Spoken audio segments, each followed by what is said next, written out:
The following is a conversation with Ben Goertzel, one of the most interesting minds in the artificial intelligence community. He's the founder of SingularityNET, designer of OpenCog AI framework, formerly a director of research at the Machine Intelligence Research Institute, and chief scientist of Hanson Robotics, the company that created the Sophia robot. He has been a central figure in the AGI community for many years, including in his organizing and contributing to the Conference on Artificial General Intelligence, the 2020 version of which is actually happening this week, Wednesday, Thursday, and Friday. It's virtual and free. I encourage you to check out the talks, including by Yosha Bach from episode 101 of this podcast. Quick summary of the ads. 2 sponsors, The Jordan Harbinger Show and Masterclass. Please consider supporting this podcast by going to jordanharbinger.com/Lex and signing up at masterclass.com/Lex. Click the links, buy all the stuff. It's the best way to support this podcast and the journey I'm on in my research and startup. This is the Artificial Intelligence Podcast. If you enjoy it, subscribe on YouTube, review it with 5 stars on Apple Podcasts, support it on Patreon, or connect with me on Twitter at Lex Friedman, spelled without the E, just Fridman. As usual, I'll do a few minutes of ads now and never any ads in the middle that can break the flow of the conversation. This episode is supported by The Jordan Harbinger Show. Go to jordanharbinger.com/Lex. It's how he knows I sent you. On that page, there's links to subscribe to it on Apple Podcasts, Spotify, and everywhere else. I've been binging on his podcast. Jordan is great. He gets the best out of his guests, dives deep, calls them out when it's needed, and makes the whole thing fun to listen to. He's interviewed Kobe Bryant, Mark Cuban, Neil deGrasse Tyson, Garry Kasparov, and many more. His conversation with Kobe is a reminder how much focus and hard work is required for greatness in sport, business, and life. I highly recommend the episode if you want to be inspired. Again, go to jordanharbinger.com/Lex. It's how Jordan knows I sent you. This show is sponsored by Masterclass. Sign up at masterclass.com/Lex to get a discount and to support this podcast. When I first heard about Masterclass, I thought it was too good to be true. For $180 a year, you get an all-access pass to watch courses from, to list some of my favorites, Chris Hadfield on space exploration, Neil deGrasse Tyson on scientific thinking and communication, Will Wright, creator of the greatest city building game ever, SimCity, and Sims on game design, Carlos Santana on guitar, Garry Kasparov, the greatest chess player ever on chess, Daniel Negreanu on poker, and many more. Chris Hadfield explaining how rockets work and the experience of being launched into space alone is worth the money. Once again, sign up at masterclass.com/Lex to get a discount and to support this podcast. And now, here's my conversation with Ben Goertzel. What books, authors, ideas had a lot of impact on you in your life in the early days? You know, what got me into AI and science fiction and such in the first place wasn't a book, but the original Star Trek TV show, which my dad watched with me like in its first run. It would have been 1968, 69 or something. And that was incredible because every show they visited a different alien civilization with different culture and weird mechanisms. But that got me into science fiction, and there wasn't that much science fiction to watch on TV at that stage. So that got me into reading the whole literature of science fiction, you know, from the beginning of the previous century until that time. And there was so many science fiction writers who were inspirational to me. I'd say if I had to pick 2, it would have been Stanislaw Lem, the Polish writer. Yeah. Well, Solaris, and then he had a bunch of more obscure writings on superhuman AIs that were engineered. Solaris was sort of a superhuman, naturally occurring intelligence. Then Philip K. Dick, who, you know, ultimately my fandom for Philip K. Dick is one of the things that brought me together with David Hanson, my collaborator on robotics project. So, you know, Stanislaw Lem was very much an intellectual, right? So he had a very broad view of intelligence going beyond the human and into what I would call, you know, open-ended superintelligence. The Solaris super intelligent ocean was intelligent, in some ways more generally intelligent than people, but in a complex and confusing way, so that human beings could never quite connect to it. But it was still palpably very, very smart. And then the Golem 4 supercomputer in one of Lem's books. This was engineered by people, but eventually it became very intelligent in a different direction than humans, and decided that humans were kind of trivial and not that interesting. So it put some impenetrable shield around itself, shut itself off from humanity, and then issued some philosophical screed about the pathetic and hopeless nature of humanity and all human thought, and then disappeared. Now, Philip K. Dick, he was a bit different. He was human focused, right? His main thing was, human compassion, and the human heart and soul are going to be the constant that will keep us going through whatever aliens we discover, or telepathy machines, or super AIs, or whatever it might be. So he didn't believe in reality, like the reality that we see may be a simulation, or a dream, or something else we can't even comprehend. But he believed in love and compassion as something persistent through the various simulated realities. So those two science fiction writers had a huge impact on me. Then, a little older than that, I got into Dostoevsky and Friedrich Nietzsche and Rimbaud, and a bunch of more literary type writing. Can we talk about some of those things? So on the Solaris side, Stanislav Lem, this kind of idea of there being intelligences out there that are different than our own. Do you think there are intelligences maybe all around us that we're not able to even detect? So this kind of idea of maybe you can comment also on Stephen Wolfram thinking that there's computations all around us and we're just not smart enough to kind of detect their intelligence or appreciate their intelligence. Yeah, so my friend Hugo de Garis, who I've been talking to about these things for many decades, since the early 90s, he had an idea he called SIPI, the search for intraparticulate intelligence.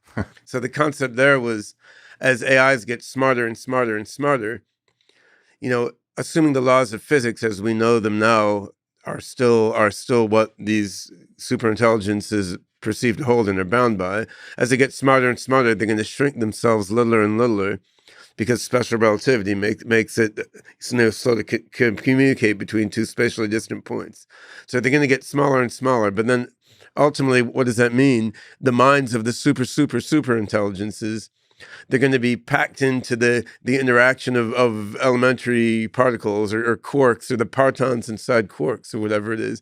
So what we perceive as random fluctuations on the quantum or subquantum level may actually be the thoughts of the micro miniaturized super intelligences, because there's no way we can tell random from structured, but with an algorithmic information more complex than our brains, right? We can't tell the difference. So what we think is random could be the thought processes of some really tiny super minds. And if so, there's not a damn thing we can do about it, except, try to upgrade our intelligences and expand our minds so that we can perceive more of what's around us. But if those random fluctuations, like even if we go to like quantum mechanics, if that's actually super intelligent systems, aren't we then part of the soup of super intelligence? So aren't we just like a finger of the entirety of the body of the super intelligent system? We could be. I mean, a finger is a strange metaphor. I mean, we well, a finger is dumb, is what I mean. But a finger is also useful and is controlled with intent by the brain, whereas we may be much less than that, right? I mean, yeah, we may be just some random epiphenomenon that they don't care about too much. Like think about the shape of the crowd emanating from a sports stadium or something, right? There's some emergent shape to the crowd. It's there. You could take a picture of it. It's kind of cool. It's irrelevant to the main point of the sports event, or where the people are going, or what's on the minds of the people making that shape in the crowd, right? So we may just be some semi-arbitrary higher level pattern popping out of a lower level hyper-intelligent self-organization. And I mean, so be it, right? I mean, that's one thing that, Still a fun ride. yeah, I mean, the older I've gotten, the more respect I've achieved for our fundamental ignorance. I mean, mine and everybody else's. I mean, I look at my two dogs, two beautiful little toy poodles, and they watch me sitting at the computer typing. They just think I'm sitting there wiggling my fingers to exercise them, maybe, or guarding the monitor on the desk. That they have no idea that I'm communicating with other people halfway around the world, let alone, creating complex algorithms running in RAM on some computer server in St. Petersburg or something, right? Although they're right there in the room with me. So what things are there right around us that we're just too stupid or closed-minded to comprehend? Probably quite a lot. Your very poodle could also be communicating across multiple dimensions with other beings, and you're too unintelligent to understand the kind of communication mechanism they're going through. There have been various TV shows and science fiction novels positing cats, dolphins, mice, and whatnot are actually super intelligences here to observe that. I would guess, as one or the other quantum physics founders said, those theories are not crazy enough to be true. The reality is probably crazier than that. Beautifully put. So on the human side, with Philip K. Dick and in general, where do you fall on this idea that love and just the basic spirit of human nature persists throughout these multiple realities? Are you on the side, like, the thing that inspires you about artificial intelligence? Is it the human side of somehow persisting through all of the different systems we engineer, or is AI inspire you to create something that's greater than human, that's beyond human, that's almost non-human? I would say my motivation to create AGI comes from both of those directions, actually. So when I first became passionate about AGI, it would have been 2 or 3 years old after watching robots on Star Trek. I mean, then it was really a combination of intellectual curiosity, like, can a machine really think? How would you do that? And yeah, just ambition to create something much better than all the clearly limited and fundamentally defective humans I saw around me. Then, as I got older and got more enmeshed in the human world, and got married, had children, saw my parents begin to age, I started to realize, well, not only will AGI let you go far beyond the limitations of the human, but it could also, like, stop us from dying and suffering and feeling pain and tormenting ourselves mentally. So you can see AGI has amazing capability to do good for humans, as humans, alongside with its capability to go far beyond the human level. So, I mean, both aspects are there, which makes it even more exciting and important. So you mentioned Dostoevsky and Nietzsche. What did you pick up from those guys? I mean, that would probably go beyond the scope of a brief interview, certainly. Sure. I mean, both of those are amazing thinkers who one will necessarily have a complex relationship with, right? So, I mean, Dostoevsky on the minus side, he's kind of a religious fanatic, and he's sort of helped squash the Russian nihilist movement, which was very interesting, because what nihilism meant originally in that period of the late 1800s in Russia was not taking anything fully 100% for granted. It was really more like what we'd call Bayesianism now, where you don't want to adopt anything as a dogmatic certitude and always leave your mind open. And how Dostoevsky parodied nihilism was a bit different, right? He parodied it as people who believe absolutely nothing, so they must assign an equal probability weight to every proposition, which doesn't really work. So on the one hand, I didn't really agree with Dostoevsky on his sort of religious point of view. On the other hand, if you look at his understanding of human nature and sort of the human mind and heart and soul, it's really unparalleled. And he had an amazing view of how human beings, construct a world for themselves based on their own understanding and their own mental predisposition. And I think if you look in the brothers Karamazov in particular, the Russian literary theorist Mikhail Bakhtin wrote about this as a polyphonic mode of fiction, which means it's not third person, but it's not first person from any one person, really. There are many different characters in the novel, and each of them is sort of telling part of the story from their own point of view. So the reality of the whole story is an intersection, like synergetically, of the many different characters' worldviews. And that really, it's a beautiful metaphor and even a reflection, I think, of how all of us socially create our reality. Like each of us sees the world in a certain way. Each of us, in a sense, is making the world as we see it based on our own minds and understanding. But it's polyphony, like in music, where multiple instruments are coming together to create the sound. The ultimate reality that's created comes out of each of our subjective understandings, intersecting with each other, and that was one of the many beautiful things in Dostoevsky. So maybe a little bit to mention, you have a connection to Russia and the Soviet culture.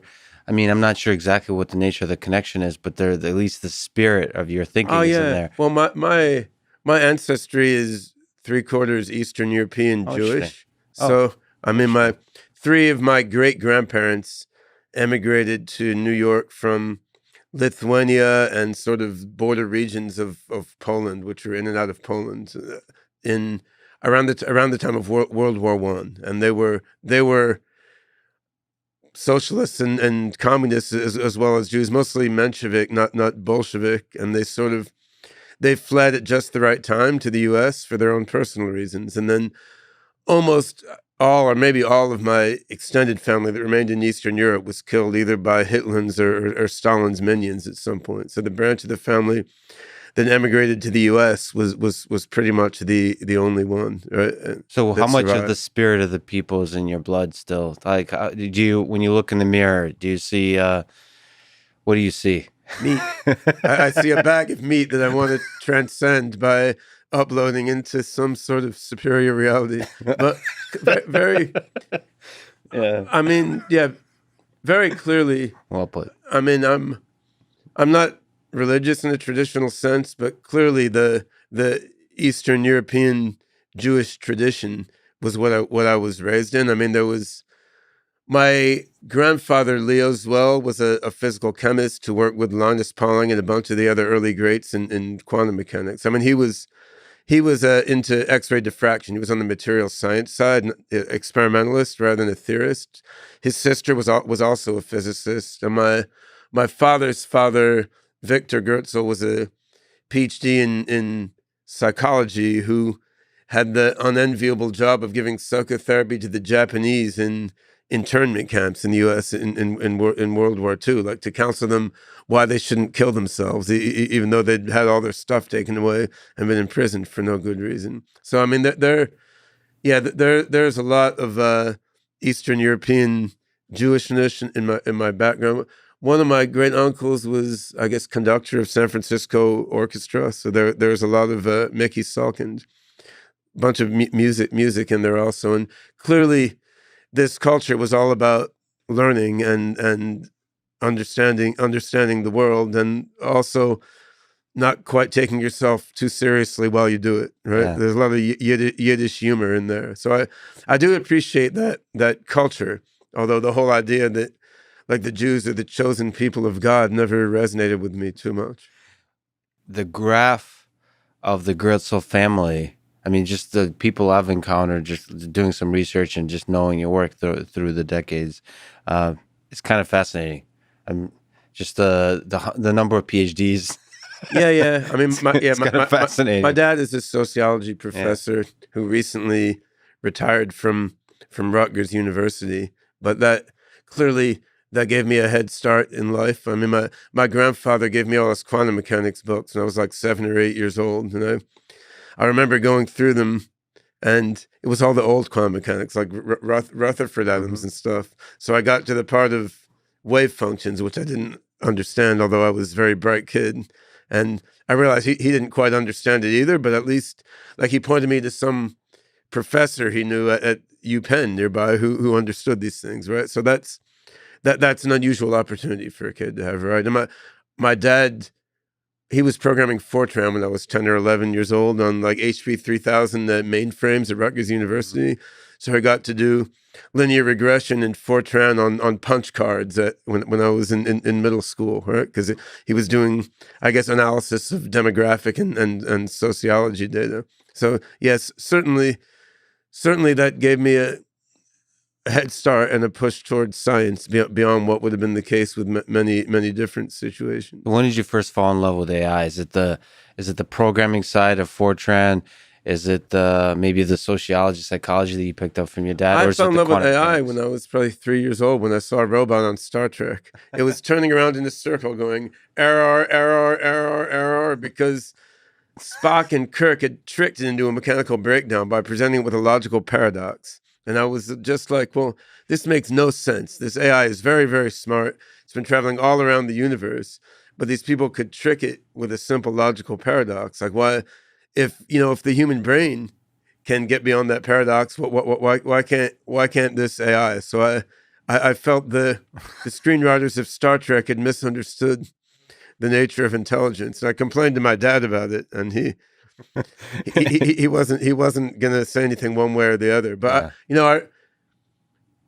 Yeah. before I was born, when my dad was at Antioch College in the middle of the U.S., he led a protest movement called SLAM, Student League Against Mortality. They were protesting against death, Yeah. wandering Brilliant. across the campus. So he was into some futuristic things even back then, but whether AI could confront logical paradoxes or not, he didn't know. But that, when 10 years after that or something, I discovered Douglas Hofstadter's book, Goertel, Bach. And that was sort of to the same point of AI and paradox and logic, right? Because he was over and over with Goertel's incompleteness theorem. And can an AI really fully model itself reflexively, or does that lead you into some paradox? Can the human mind truly model itself reflexively, or does that lead you into some paradox? So when I think that book, Goertel, Bach, which I think I read when it first came out, I would have been 12 years old or something. I remember it was like 16-hour day. I read it cover to cover and then reread it. Oh, really? Wow. I reread it after that because there was a lot of weird things with little formal systems in there that were hard for me at the time. But that was the first book I read that gave me a feeling for AI as like a practical academic or engineering discipline that people were working in. Because before I read Goertel, Bach, I was into AI from the point of view of a science fiction fan. And I had the idea, well, it may be a long time before we can achieve immortality and superhuman AGI. So I should figure out how to build a spacecraft traveling close to the speed of light, go far away, then come back to the Earth in 1,000,000 years when technology is more advanced and we can build these things. Reading Goertel, Bach, while it didn't all ring true to me, a lot of it did, but I could see like there are smart people right now at various universities around me who are actually trying to work on building what I would now call AGI, although Hofstadter didn't call it that. So really, it was when I read that book, which would have been probably middle school, that then I started to think, well, this is something that I could practically Yeah, as work opposed to on. flying Right? away and waiting it out, you can actually be one of the people that actually Yeah, builds the exactly. And if system. you think about, I was interested in what we'd now call nanotechnology and in the human immortality and time travel, all the same cool things as every other like science fiction loving kid. But AI seemed like if Hofstadter was right, you just figure out the right program, sit there and type it. Like you don't need to spin stars into weird configurations or get government approval to cut people up and fiddle with their DNA or something, right? Yeah. It's just programming. And then of course that can achieve anything else. There's another book from back then which was by Feinbaum, Gerald Feinbaum, who was a physicist at Princeton, and that was the Prometheus Project. Mm. And this book was written in the late 1960s, though I encountered it in the mid 70s.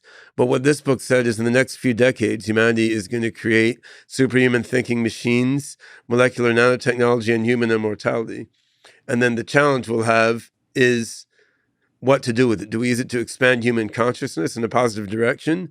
or do we use it just to further vapid consumerism? And what he proposed was that the UN should do a survey on this, and the UN should send people out to every little village in remotest Africa or South America and explain to everyone what technology was going to bring the next few decades and the choice that we had about how to use it, and let everyone on the whole planet vote about whether we should develop, super AI, nanotechnology, and immortality for expanded consciousness or for rampant consumerism. And needless to say, that didn't quite happen. And Right. I think this guy died in the mid '80s, so he didn't even see his ideas start to become more mainstream. But it's interesting.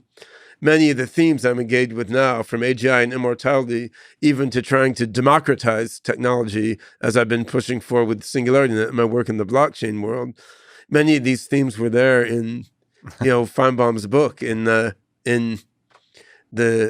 late '60s, even. And of course, Valentin Turchin, a Russian writer and a great Russian physicist who I got to know when we both lived in New York in the late '90s and early aughts. I mean, he had a book in the late '60s in Russia, which was The Phenomenon of Science, which laid out all these same things as well. And Val died in I don't remember 2004 or 5 or something of Parkinson'sism. So yeah, it's easy for people to lose track now of the fact that the futurist and singularitarian advanced technology ideas that are now almost mainstream and are on TV all the time. I mean, these are not that new, right? They're sort of new in the history of the human species, but I mean, these were all around in fairly mature form in the middle of the last century, were written about quite articulately by fairly mainstream people who were professors at top universities.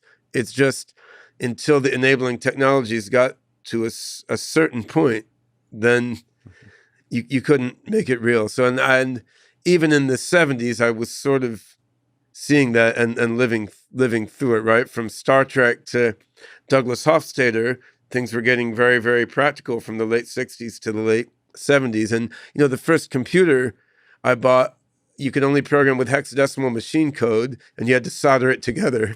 And Yeah. then like a few years later, there's punch cards, and a few years later, you could get like Atari 400 and Commodore VIC-20, and you could type on a keyboard and program in higher level languages alongside the assembly language. So these ideas have been building up a while, and I guess my generation got to feel them build up, which is different than people coming into the field now, for whom these things have just been part of the ambiance of culture for their whole career, or even their whole life. Well, it's fascinating to think about, there being all of these ideas kind of swimming, almost with the noise all around the world, all the different generations, and then some kind of nonlinear thing happens where they percolate up and capture the imagination of the mainstream. Yeah. And that seems to be what's happening with AI now. I mean, Nietzsche, who you mentioned, had the idea of the Superman, right? Yeah.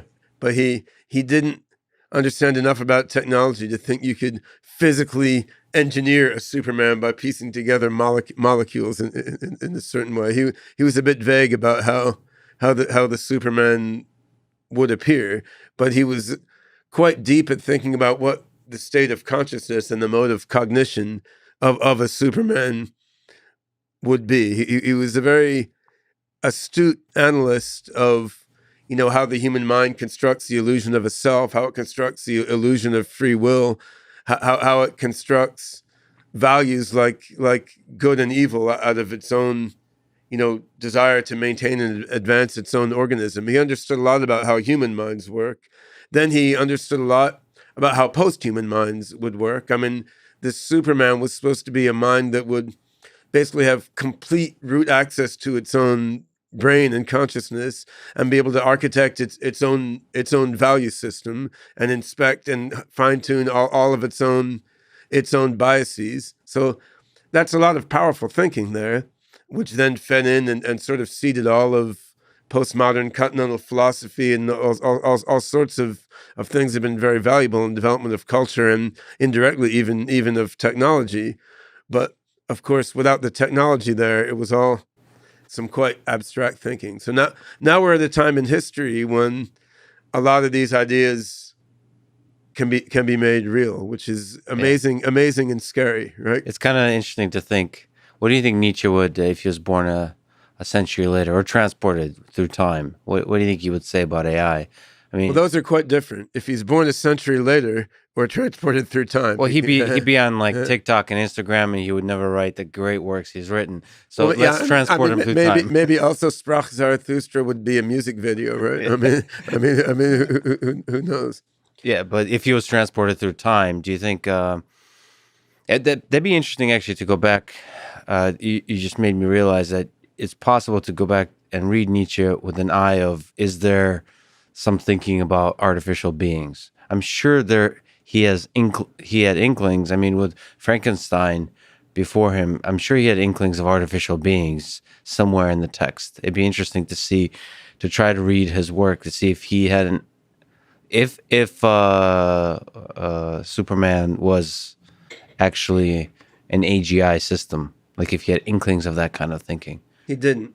He didn't. No, I would say not. I mean, he had a lot of inklings of modern cognitive science, which are very interesting. If you look in like the third part of the collection that's been titled The Will to Power, I mean, in book 3 there's very deep analysis of thinking processes, but he wasn't so much of a physical tinkerer type guy, right? He was very abstract. And do you think? What do you think about the will to power?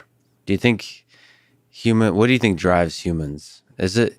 an unholy mix of things. I don't think there's one pure, simple, and elegant objective function driving humans by any means. What do you think? If we look at, I know it's hard to look at humans in an aggregate, but do you think overall humans are good, or do we have both good and evil within us that, depending on the circumstances, depending on the whatever, can percolate to the top? Good and evil are very ambiguous, complicated, and in some ways silly concepts. But if we could dig into your question from a couple directions. So I think if you look into evolution, humanity is shaped both by individual selection and what biologists would call group selection, like tribe level selection, right? So individual selection has driven us in a selfish DNA sort of way, so that each of us does, to a certain approximation, what will help us propagate our DNA to future generations. I mean, that's why I've got 4 kids so far, and probably that's not the last one. Yeah. On the other hand, I like the ambition. tribal, like group selection, means humans in a way will do what will advocate for the persistence of the DNA of their whole tribe or their social group. And in biology, you have both of these, right? And you can see, say, an ant colony or a beehive, there's a lot of group selection in the evolution of those social animals. On the other hand, say a big cat or some very solitary animal, it's a lot more biased toward individual selection. Humans are an interesting balance. And I think this reflects itself in what we would view as selfishness versus altruism to some extent. So we just have both of those objective functions contributing to the makeup of our brains. And then, as Nietzsche analyzed in his own way, and others have analyzed in different ways, I mean, we abstract this as, well, we have both good and evil within us, right? Because a lot of what we view as evil is really just selfishness, and a lot of what we view as good is altruism, which means doing what's good for the tribe. And on that level, we have both of those just baked into us, and that's how it is. Of course, there are psychopaths and sociopaths and people who, get gratified by the suffering of others, and that's a different thing. Yeah, those are exceptions, but on the whole, but I think at core, we're not purely selfish. We're not purely altruistic. We are a mix, and that's the nature of it. And we also have a complex constellation of values that are just very specific to our evolutionary history. Like we love waterways and mountains, and the ideal place to put a house is on a mountain overlooking the water, right? And we care a lot about our kids, and we care a little less about our cousins, and even less about our fifth cousins. I mean, there are many particularities to human values, which, whether they're good or evil, depends on your on your perspective. Really, say I spent a lot of time in Ethiopia, in Addis Ababa, where we have one of our AI development offices for my SingularityNET project. And when I walk through the streets in Addis, there's people lying by the side of the road, like just living there by the side of the road, dying probably of curable diseases without enough food or medicine. And when I walk by them, I feel terrible. I give them money. When I come back home to the developed world, they're not on my mind that much. I do donate some, but I mean, I also spend some of the limited money I have enjoying myself in frivolous ways rather than donating it to those people who are right now like starving, dying, and suffering on the roadside. So does that make me evil? I mean, it makes me somewhat selfish and somewhat altruistic, and we each balance that in our own way, right? So that's that whether that will be true of all possible AGIs is a subtler question. So you have that's how humans are. So you have a sense. You kind of mentioned that there's a selfish. Now, I'm not going to bring up the whole Ayn Rand idea of selfishness being the core virtue. That's a whole interesting kind of tangent that I think we'll just distract ourselves on. I have to make one amusing comment. Sure. Or a comment that has amused me anyway. Yeah. So I have extraordinary negative respect for Ayn Rand. Negative? What's a negative respect? But when I worked with a company called Genescient, which was evolving flies to have extraordinary long lives in Southern California. So we had flies that were evolved by artificial selection to have 5 times the lifespan of normal fruit flies. But the population of super long-lived flies was physically sitting in a spare room at an Ayn Rand elementary school in Southern California. So that was just like, wow, if I saw this in a movie, I wouldn't believe it. Yeah. Well, yeah, the universe has a sense of humor in that kind of way. That fits in. Humor fits in somehow into this whole absurd existence.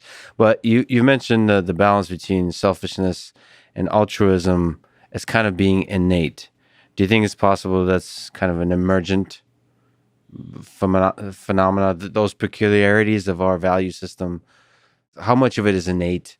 How much of it is something we collectively, kind of like a Dostoevsky novel, bring to life together as a civilization? I mean, the answer to nature versus nurture is usually both. And of course, it's nature versus nurture versus self-organization, as you mentioned. So clearly, there are evolutionary roots to individual and group selection, leading to a mix of selfishness and altruism. On the other hand, different cultures manifest that in different ways. While we all have basically the same biology, and if you look at sort of pre-civilized cultures, you have tribes like the Yanomamo in Venezuela, which their culture is focused on killing other tribes, and you have other Stone Age tribes that are mostly peaceable and have big taboos against violence. So you can certainly have a big difference in how culture manifests these innate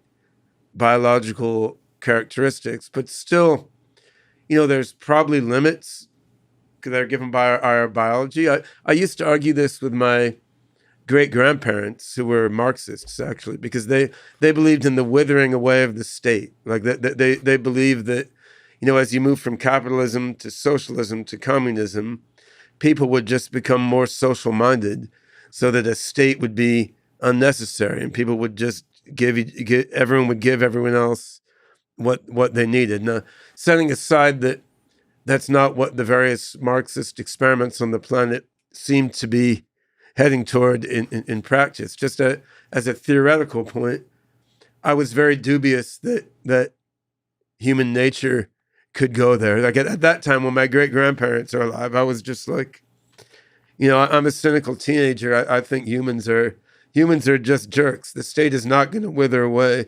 If you don't have some structure keeping people from screwing each other over, they're going to do it. So now I actually don't quite see things that way. I mean, I think my feeling now subjectively is the culture aspect is more significant than I thought it was when I was a teenager. And I think you could have a human society that was dialed dramatically further toward, self-awareness, other awareness, compassion, and sharing than our current society. And of course, greater material abundance helps, but to some extent, material abundance is a subjective perception also, because many Stone Age cultures perceive themselves as living in great material abundance. They had all the food and water they wanted. They lived in a beautiful place. They had sex lives. They had children. I mean, they had abundance without any factories, right? So I think humanity probably would be capable of fundamentally more positive and joy-filled mode of social existence than what we have now. Clearly, Marx didn't quite have the right idea about how to get there. I mean, he missed a number of key aspects of human society and its evolution. And if we look at where we are in society now, how to get there is a quite different question, because there are very powerful forces pushing people in different directions than a positive, joyous, compassionate existence, right? So if we were to try to, Elon Musk is dreams of colonizing Mars at the moment. So maybe he'll have a chance to start a new civilization with a new governmental system. And certainly there's quite a bit of chaos. We're sitting now, I don't know what the date is, but this is June.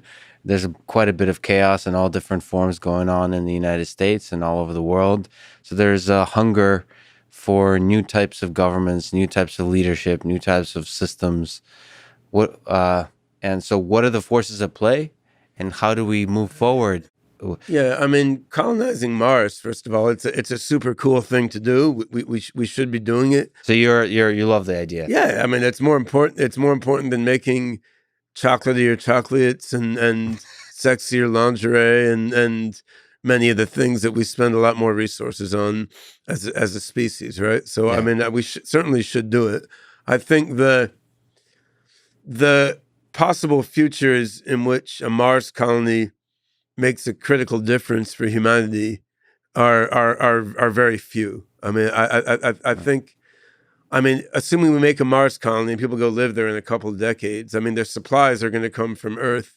The money to make the colony came from Earth, and whatever powers are supplying the goods there from Earth are going to, in effect, be in control of that Mars colony. Of course, there are outlier situations where, Earth gets nuked into oblivion, and somehow Mars has been made self-sustaining by that point, and then Mars is what allows humanity to persist. But I think that those are very, very, very unlikely. You don't think it could be a first step on a long journey? Of course, it's a first step on a long journey, which is awesome. I'm guessing the colonization of the rest of the physical universe will probably be done by AGIs that are better designed to live in space than by the meat machines that we are. But I mean, who knows? We may cryopreserve ourselves in some superior way to what we know now, and shoot ourselves out to Alpha Centauri and beyond. I mean, that's all cool. It's very interesting, and it's much more valuable than most things that humanity is spending its resources on. On the other hand, with AGI, we can get to a singularity before the Mars colony becomes sustaining, for sure, possibly before it's even operational. And so your intuition is that's the problem. If we really invest resources, and we can get to faster than a legitimate, full, self-sustaining colonization of Mars. Yeah, and it's very clear that we will, to me, because there's so much economic value in getting from narrow AI toward AGI, whereas the Mars colony, there's less economic value until you get quite far out into the future. So I think that's very interesting. I just think it's somewhat off to the side. I mean, just as I think, say, art and music are very, very interesting, and I want to see resources go into amazing art and music being created, and I'd rather see that than a lot of the garbage that society spends their money on. On the other hand, I don't think Mars colonization or inventing amazing new genres of music is not one of the things that is most likely to make a critical difference in the evolution of human or non-human life in this part of the universe over the next decades. Do you think AGI is really... AGI is by far the most important thing that's on the horizon, and then technologies that have direct ability to enable AGI or to accelerate AGI are also very important. For example, say quantum computing. I don't think that's critical to achieve AGI, but certainly you could see how the right quantum computing architecture could massively accelerate AGI, similar other types of nanotechnology. Right now, the quest to cure aging and end disease, while not in the big picture as important as AGI, of course, it's important to all of us as individual humans. And if someone made a super longevity pill and distributed it tomorrow, I mean, that would be huge and a much larger impact than a Mars colony is going to have for quite some time. But perhaps not as much as an AGI system. No, because if you can make a benevolent AGI, then all the other problems are solved. I mean, then the AGI can be, once it's as generally intelligent as humans, it can rapidly become massively more generally intelligent than humans, and then that AGI should be able to solve science and engineering problems much better than human beings, as long as it is in fact motivated to do so. That's why I said a benevolent AGI. There could be other kinds. Maybe it's good to step back a little bit. I mean, we've been using the term AGI. People often cite you as the creator, or at least the popularizer of the term AGI, artificial general intelligence. Can you tell the origin story of the term? Sure. So yeah, I would say I launched the term AGI upon the world for what it's worth, without ever fully being in love with the term. Right. What happened is I was editing a book, and this process started around 2001 or 2. I think the book came out 2005, finally. I was editing a book which I provisionally was titling Real AI. Mm-hmm. And I mean, the goal was to gather together fairly serious academic-ish papers on the topic of making thinking machines that could really think in the sense like people can, or even more broadly than people can, right? So then I was reaching out to other folks that I had encountered here or there who were interested in that, which included some other folks out of who I knew from the transhumanist and singularitarian world, like Peter Voss, who has a company, AGI Incorporated, still in California, and included Shane Legg, who had worked for me at my company WebMind in New York in the late 90s, who by now has become rich and famous. He was one of the co-founders of Google DeepMind. But yeah, at that time, Shane was, I think he may have just started doing his PhD with Marcus Hutter, mm-hmm. who at that time hadn't yet published his book Universal AI, mm-hmm. which sort of gives a mathematical foundation for artificial general intelligence. So I reached out to Shane and Marcus and Peter Voss and Pei Wang, who was another former employee of mine, who had been Douglas Hofstadter's PhD student, who had his own approach to AGI, and a bunch of some Russian folks.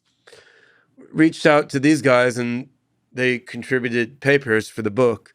But that was my provisional title, but I never loved it, because in the end, I was doing some, what we would now call narrow AI as well, like applying machine learning to genomics data or chat data for sentiment analysis. And I mean, that work is real. And in a sense, it's really AI. It's just a different kind of AI.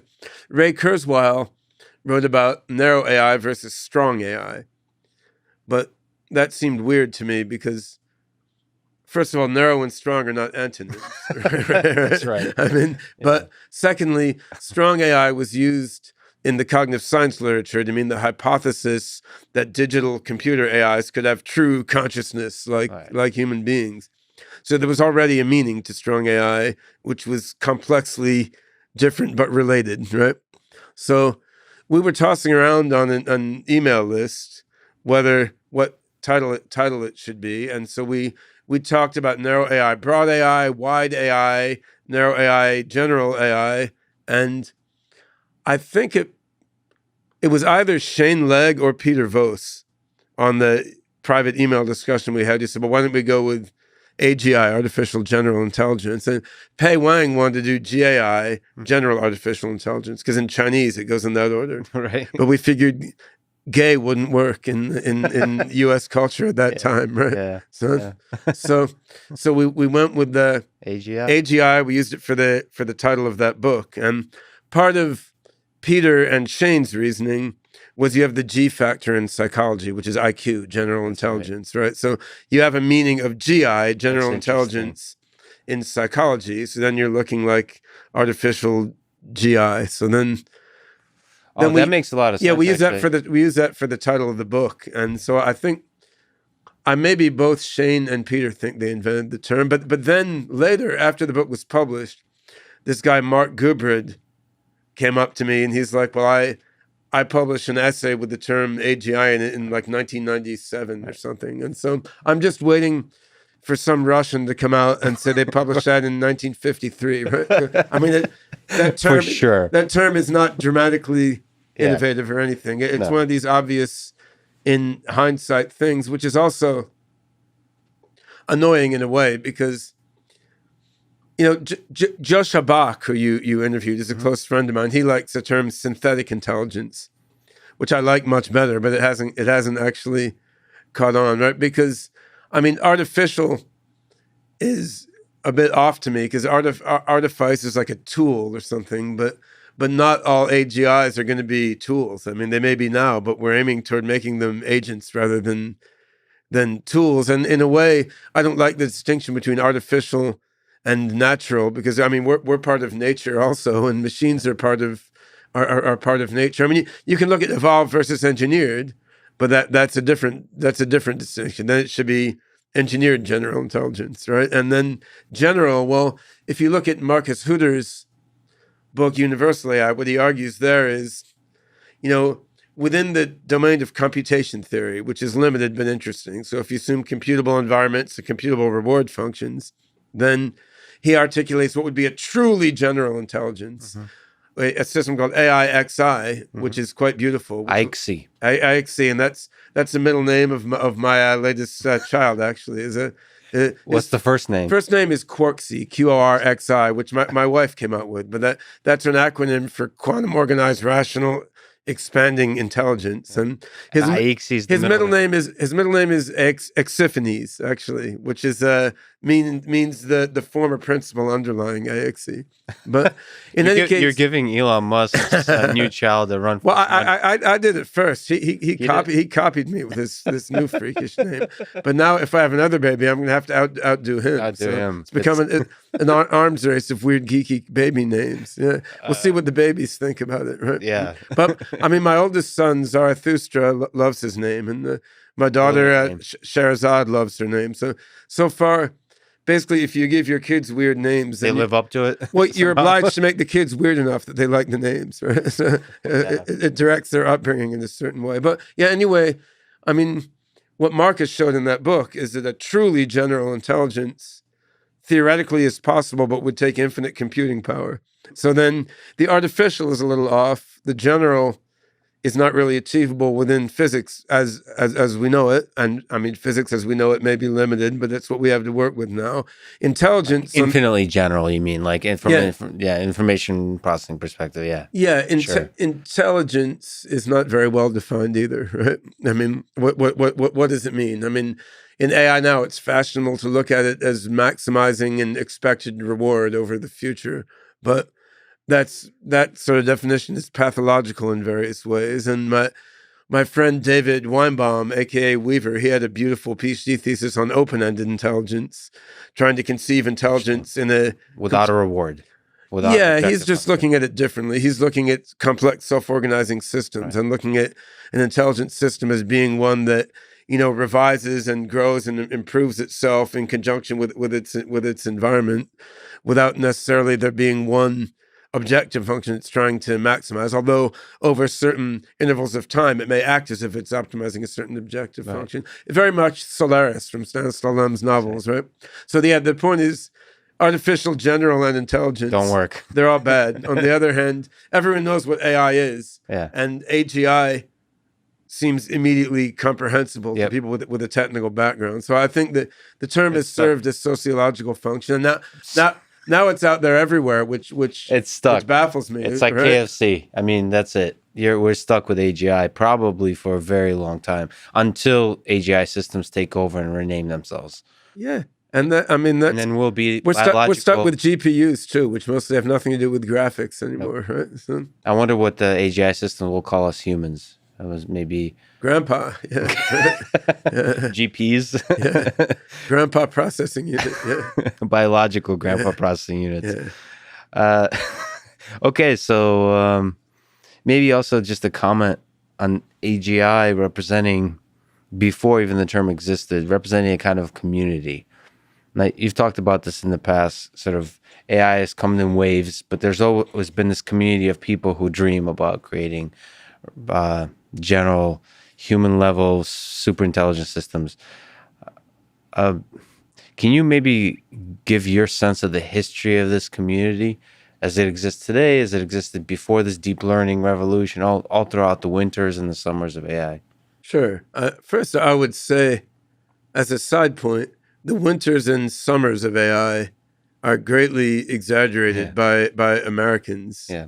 And in that, if you look at the publication record of the artificial intelligence community since, say, the 1950s, you would find a pretty steady growth and advance of ideas and papers. And what's thought of as an AI winter or summer was sort of how much money is the U.S. military pumping into AI, which was meaningful. On the other hand, there was AI going on in Germany, UK, and in Japan, and in Russia, all over the place, while U.S. military got more and less enthused about AI. So, that happened to be, just for people who don't know, the U.S. military happened to be the main source of funding for AI research. So another way to phrase that is it's up and down of funding for artificial intelligence research. And I would say the correlation between funding and intellectual advance was not 100%, right? Because, in Russia, as an example, or in Germany,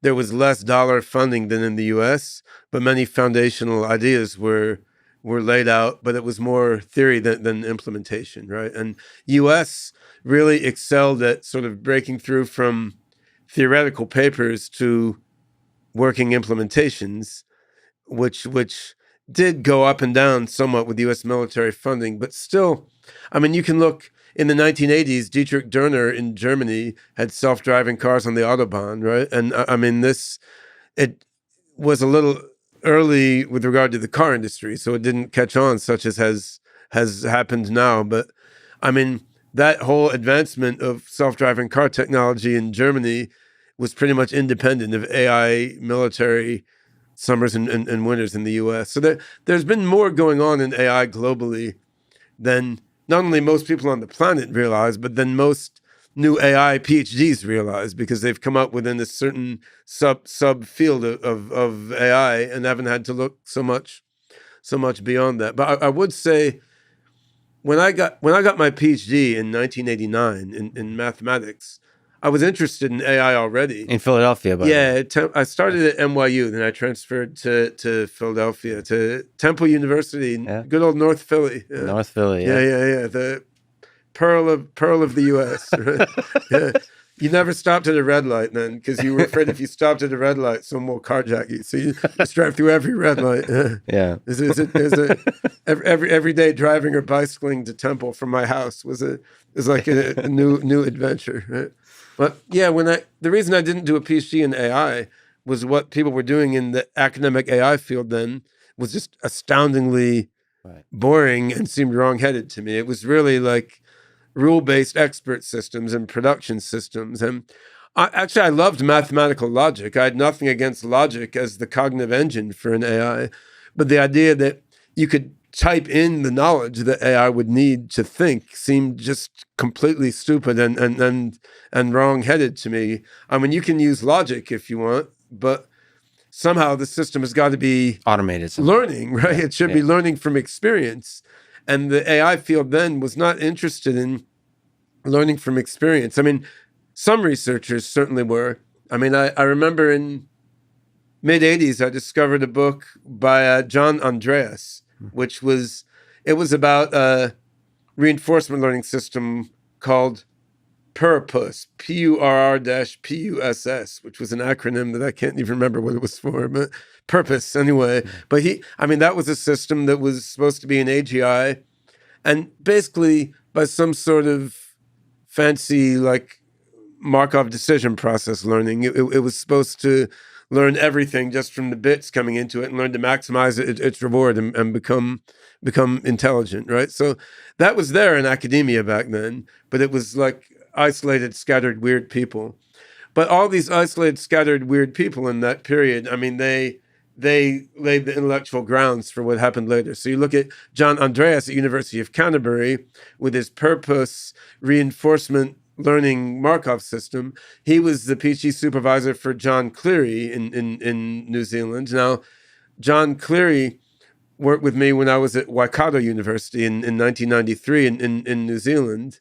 And he worked with Ian Whitten there, and they launched Weka, which was the first open source machine learning toolkit, which was launched in, I guess, 93 or 94 when I was at Waikato University. Written in Java, unfortunately. Written in Java, which was a cool language back then, though, right? Yeah, and I guess it's still, well, it's not cool anymore, but it's powerful. I find, like most programmers now, I find Java unnecessarily bloated. But back then it was like Java or C++, basically. And Java was object-oriented, so it's Java nice. was easier for students. Yeah. Amusingly, a lot of the work on Weka when we were in New Zealand was funded by a New Zealand government grant to use machine learning to predict the menstrual cycles of cows. So in the U.S., all the grant funding for AI was about how to kill people or spy on people. In New Zealand, it's all about cows or kiwi fruits, right? Yeah. So yeah. Anyway, I mean, John Andreas had his probability theory-based reinforcement learning proto-AGI. John Cleary was trying to do much more ambitious probabilistic AGI systems. Now, John Cleary helped do Weka, which was the first open source machine learning toolkit, so the predecessor for TensorFlow and Torch and all these things. Also, Shane Legg was at Waikato working with John Cleary and Ian Whitten and this whole group, and then working with my company WebMind, an AI company I had in the late 90s with a team there at Waikato University, which is how Shane got his head full of AGI, which led him to go on and with Demis Hassabis found DeepMind. So what you can see through that lineage is, in the 80s and 70s, John Andreas was trying to build probabilistic reinforcement learning AGI systems. The technology, the computers just weren't there to support it. His ideas were very similar to what people are doing now.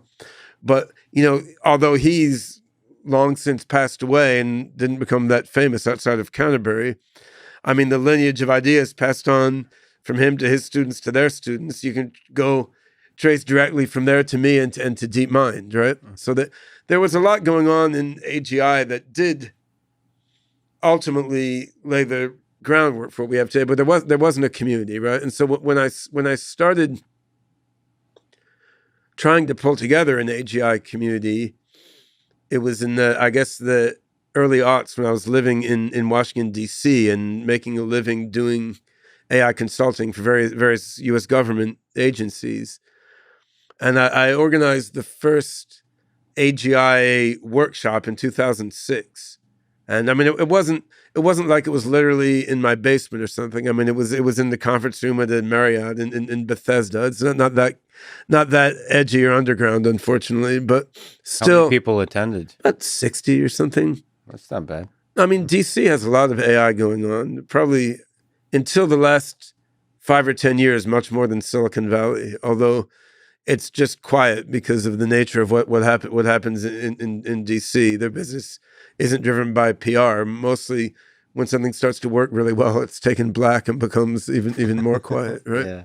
But yeah, the thing is that really had the feeling of a group of starry-eyed mavericks, like huddled in a basement, like plotting how to overthrow the narrow AI establishment. And, for the first time, in some cases, coming together with others who shared their passion for AGI and a technical seriousness about working on it, right? And that's very, very different than what we have today. I mean, now it's a little bit different. We have AGI conference every year, and there's several hundred people rather than 50.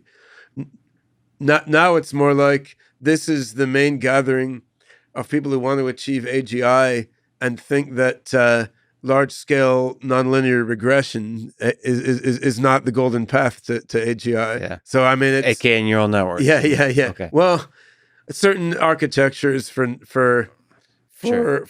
learning using neural networks. So yeah, the AGI conferences are sort of now the main concentration of people not obsessed with deep neural nets and deep reinforcement learning, but still interested in AGI. Not the only ones. I mean, there's other little conferences and groupings interested in human level AI and cognitive architectures and so forth. But yeah, it's been a big shift. Like back then, you couldn't really. It would be very, very edgy then to give a university department seminar that mentioned AGI or human level AI. It was more like you had to talk about something more short term and immediately practical. Then, in the bar after the seminar, you could bullshit about AGI in the same breath as time travel or the simulation hypothesis or something, right? Whereas now AGI is not only in the academic seminar room, like you have Vladimir Putin knows what AGI is. And he's like, Russia needs to become the leader in AGI, right? So national leaders and CEOs of large corporations. I mean, the CTO of Intel, Justin Ratner, this was years ago, Singularity Summit conference, 2008 or something. He's like, we believe Ray Kurzweil, the singularity will happen in 2045, and it will have Intel inside. So it's gone from being something which is the pursuit of like crazed mavericks, crackpots, and science fiction fanatics to being, a marketing term for large corporations and national leaders, right? Which is a astounding transition. But yeah, in the course of this transition, I think a bunch of sub-communities have formed, and the community around the AGI conference series is certainly one of them. It hasn't grown as big as I might have liked it to. On the other hand, sometimes a modest-sized community can be better for making intellectual progress. Yeah. Also, like you go to a Society for Neuroscience conference, you have 35 or 40,000 neuroscientists. On the one hand, it's amazing. On the other hand, you're not going to talk to the leaders of the field there if you're an outsider. Yeah, in the same sense, the AAAI, the artificial intelligence, the main kind of generic artificial intelligence conference is too big. It's too amorphous. Like it doesn't make it doesn't. Yeah, it doesn't. And NIPS has become a company advertising outlet now. Right? So I mean, to comment on the role of AGI in the research community, I'd still, if you look at NeurIPS, if you look at CVPR, if you look at these iClear, AGI is still seen as the outcast. I would say in these main machine learning and these main artificial intelligence conferences amongst the researchers, I don't know if it's an accepted term yet. What I've seen bravely, you mentioned Shane Legg, is DeepMind and then OpenAI are the two places that are, I would say unapologetically so far, I think it's actually changing unfortunately, but so far they've been pushing the idea that the goal is to create an AGI. Well, they have billions of dollars behind them. So, I mean, in the public mind, that certainly carries some oomph, right? I mean, but they also have money really always strong talks. researchers, right? They do. They're great teams. I mean, DeepMind in particular. Yeah. And they have, I mean, DeepMind has Marcus Hutter walking around. I mean, Yeah. there's all these folks who basically their full-time position involves dreaming about creating AGI. Yeah, I mean, Google Brain has a lot of amazing AGI-oriented people also. I mean, and I mean, so I'd say from a public marketing view, DeepMind and OpenAI are the two large, well-funded organizations that have put the term and concept AGI out there sort of as part of their public image. But I mean, they're certainly not. There are other groups that are doing research that seems just as AGI-ish to me. I mean, including a bunch of groups in Google's main Mountain View office. So yeah, it's true.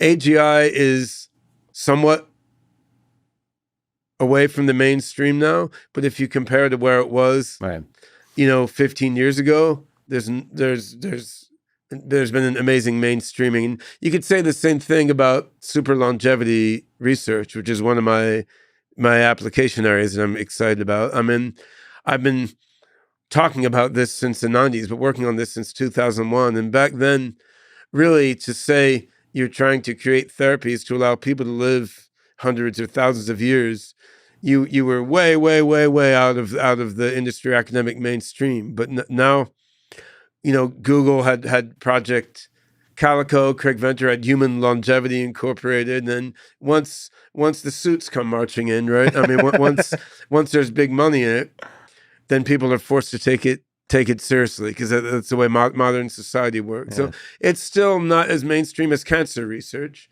just as AGI is not as mainstream as automated driving or something. But the degree of mainstreaming that's happened in the last 10 to 15 years is astounding to those of us who've been at it for a while. Yeah, but there's a marketing aspect to the term, but in terms of actual full force research that's going on under the header of AGI, it's currently, I would say, dominated, maybe you can disagree, dominated by neural networks research, that the nonlinear regression, as you mentioned. Like, what's your sense with OpenCog, with your work, in general?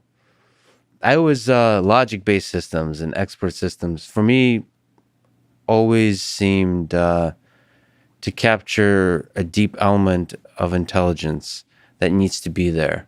Like you said, it needs to learn, it needs to be automated somehow, but that seems to be missing from a lot of research currently. So what's your sense? I guess one way to ask this question, what's your sense of what kind of things will an AGI system need to have?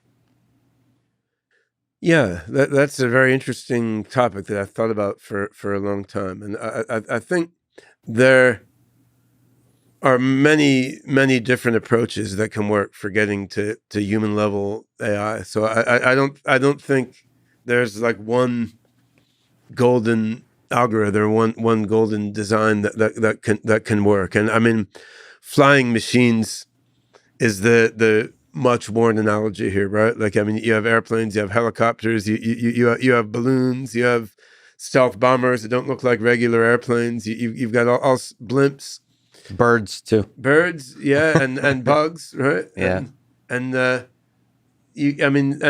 are certainly many kinds of flying machines and there's a catapult that you can just launch.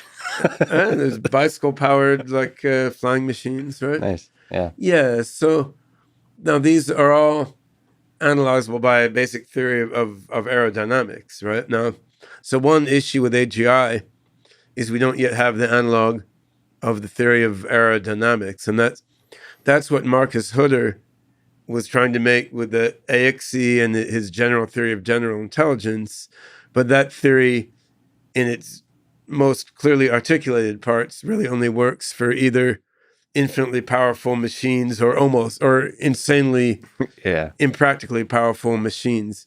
So I mean, if you were going to take a theory-based approach to AGI, what you would do is say, well, let's take what's called, say, AXE-TL, which is Hutter's AXE machine that can work on merely insanely much processing power rather than infinitely much. What does TL stand for? Time and length.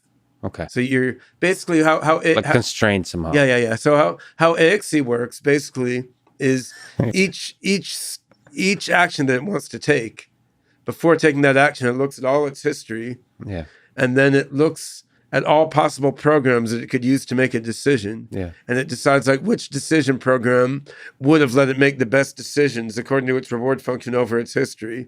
And it uses that decision program to make the next decision, right? It's not afraid of infinite resources. It's searching through the space of all possible computer programs in between each action and each next action. Now, XCTL searches through all possible computer programs that have runtime less than T and length less than L. Mm-hmm. So which is still an impracticably humongous space, right? So what you would like to do to make an AGI, and what will probably be done 50 years from now to make an AGI, is say, okay, well, we have some constraints. We have these processing power constraints, and we have the space and time constraints on the program. We have energy utilization constraints, and we have this particular class of environments that we care about, which may be, say, manipulating physical objects on the surface of the earth, communicating in human language. I mean, whatever our particular,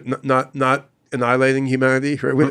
Whatever our particular requirements happen to be. If you formalize those requirements in some formal specification language, you should then be able to run automated program specializer on AXETL, specialize it to the computing resource constraints and the particular environment and goal, and then it will spit out like the specialized version of AXETL to your resource restrictions in your environment, which will be your AGI, right? And that I think is how our super AGI will create new AGI systems, right? But and that's a very just seems really inefficient. That's a very Russian approach, by the way. Like the whole field of program specialization came out of Russia. Can you backtrack? So what is program specialization? So it's basically... Well, take sorting, for example. You can have a generic program for sorting lists. But what if all your lists that you care about are length 10,000 or less? Got it. You can run an automated program specializer on your sorting algorithm, and it will come up with the algorithm that's optimal for sorting lists of length 1,000 or less, or 10,000 or less, right? It's kind of like, isn't that the process of evolution? Is a program specializer to the environment. Yeah. So you're kind of evolving human beings or exactly. I mean, your Russian heritage is showing there. I mean, so with Alexander Vityev, I mean, there and Peter Anokin and so on. I mean, there's a long history of thinking about evolution that way also, right? So, well, my point is that what we're thinking of as a human level general intelligence, if you start from narrow AIs like are being used in the commercial AI field now, then you're thinking, okay, how do we make it more and more general? On the other hand, if you start from AXE or Schmid-Huber's Goertel machine, or these infinitely powerful but practically infeasible AIs, then getting to a human level AGI is a matter of specialization. It's like, how do you take these maximally general learning processes, and how do you specialize them so that they can operate within the resource constraints that you have, but will achieve the particular things that you care about? Because we humans are not maximally general intelligences, right? If I ask you to run a maze in 750 dimensions, you'll probably be very slow. Whereas at 2 dimensions, you're probably way better, right? So I mean, we're special because our hippocampus has a 2-dimensional map in it, right? And it does not have a 750-dimensional map in it. So, I mean, we're a peculiar mix of generality and specialization, right? We probably start quite general at birth. Still narrow, but like more general than we are at age 20 and 30 and 40 and 50 and 60. I don't think that. I think it's more complex than that, because I mean, in some sense, a young child is less biased, and the brain has yet to sort of crystallize into appropriate structures for processing aspects of the physical and social world. On the other hand, the young child is very tied to their sensorium, whereas we can deal with abstract mathematics like 750 dimensions, and the young child cannot, because they haven't grown what Piaget called the formal capabilities. They haven't learned to abstract yet, right? So, and the ability to abstract gives you a different kind of generality than what a baby has. So there's both more specialization and more generalization that comes with the development process, actually. I mean, I guess just the trajectories of the specialization are most controllable at the young age, I guess is one way to put it. Do you have kids? No. They're not as controllable as you think. So you think it's interesting? I think, honestly, I interesting. think a human adult is much more generally intelligent than a human baby. Babies are very stupid. I mean, they're cute. They're cute. Yeah. Which is why we put up with their repetitiveness and stupidity. But they have what the Zen guys would call a beginner's mind, which is a beautiful thing. But that doesn't necessarily correlate with a high level of intelligence. So on the plot of like cuteness and stupidity, there's a process that allows us to put up with their stupidity become more intelligent. So by the time you're an ugly old man like me, you got to get really, really smart to compensate. Right? To compensate. Okay, cool. Yeah. But going back to your original question. So the way I look at human level AGI is how do you specialize unrealistically inefficient, superhuman, brute force learning processes to the specific goals that humans need to achieve and the specific resources that we have. And both of these, the goals and the resources and the environments, I mean, all this is important. And on the resources side, it's important that the hardware resources we're bringing to bear are very different than the human brain. So the way I would want to implement AGI on a bunch of neurons in a vat that I could rewire arbitrarily is quite different than the way I would want to create AGI on, say, a modern server farm of CPUs and GPUs, which in turn may be quite different than the way I would want to implement AGI on, whatever quantum computer we'll have in 10 years, supposing someone makes a robust quantum Turing machine or something, right? So I think, there's been coevolution of the patterns of organization in the human brain and the physiological particulars of the human brain over time. And when you look at neural networks, that is one powerful class of learning algorithms, but it's also a class of learning algorithms that evolved to exploit the particulars of the human brain as a computational substrate. If you're looking at the computational substrate of a modern server farm, you won't necessarily want the same algorithms that you want on a human brain. And from the right level of abstraction, you could look at maybe the best algorithms on a brain and the best algorithms on a modern computer network as implementing the same abstract learning and representation processes, but finding that level of abstraction is its own AGI research project then, right? Yeah. So that's about the hardware side and the software side, which follows from that. Then regarding what are the requirements, I wrote a paper years ago on what I called the embodied communication prior, which was quite similar in intent to Yoshua Bengio's recent paper on the consciousness prior, except I didn't want to wrap up consciousness in it, because to me the qualia problem and subjective experience is a very interesting issue also, which we can chat about. Yeah. But I would rather keep that philosophical debate distinct from the debate of what kind of biases do you want to put in a general intelligence to give it human-like general intelligence. And I'm not sure Yoshua Bengio is really addressing that kind of consciousness. He's just using the term. I love Yoshua to pieces. Like he's by far my favorite of the lions of deep learning. Yeah. But he's such a good-hearted guy. He's and a good creative human thinker. being. Yeah, for sure. I am not sure he has plumbed to the depths of the philosophy of consciousness. No, he's using it as a sexy term. Yeah. So what I called it was the embodied communication prior. And can you maybe explain it a little bit? Yeah. What I meant was, what are we humans evolved for? You can say being human, but that's very abstract, right? I mean, our minds control individual bodies, which are autonomous agents, moving around in a world that's composed largely of solid objects, right? And we've also evolved to communicate via language with other, solid object agents that are going around doing things collectively with us in a world of solid objects. And these things are very obvious, but if you compare them to the scope of all possible intelligences, or even all possible intelligences that are physically realizable, that actually constrains things a lot.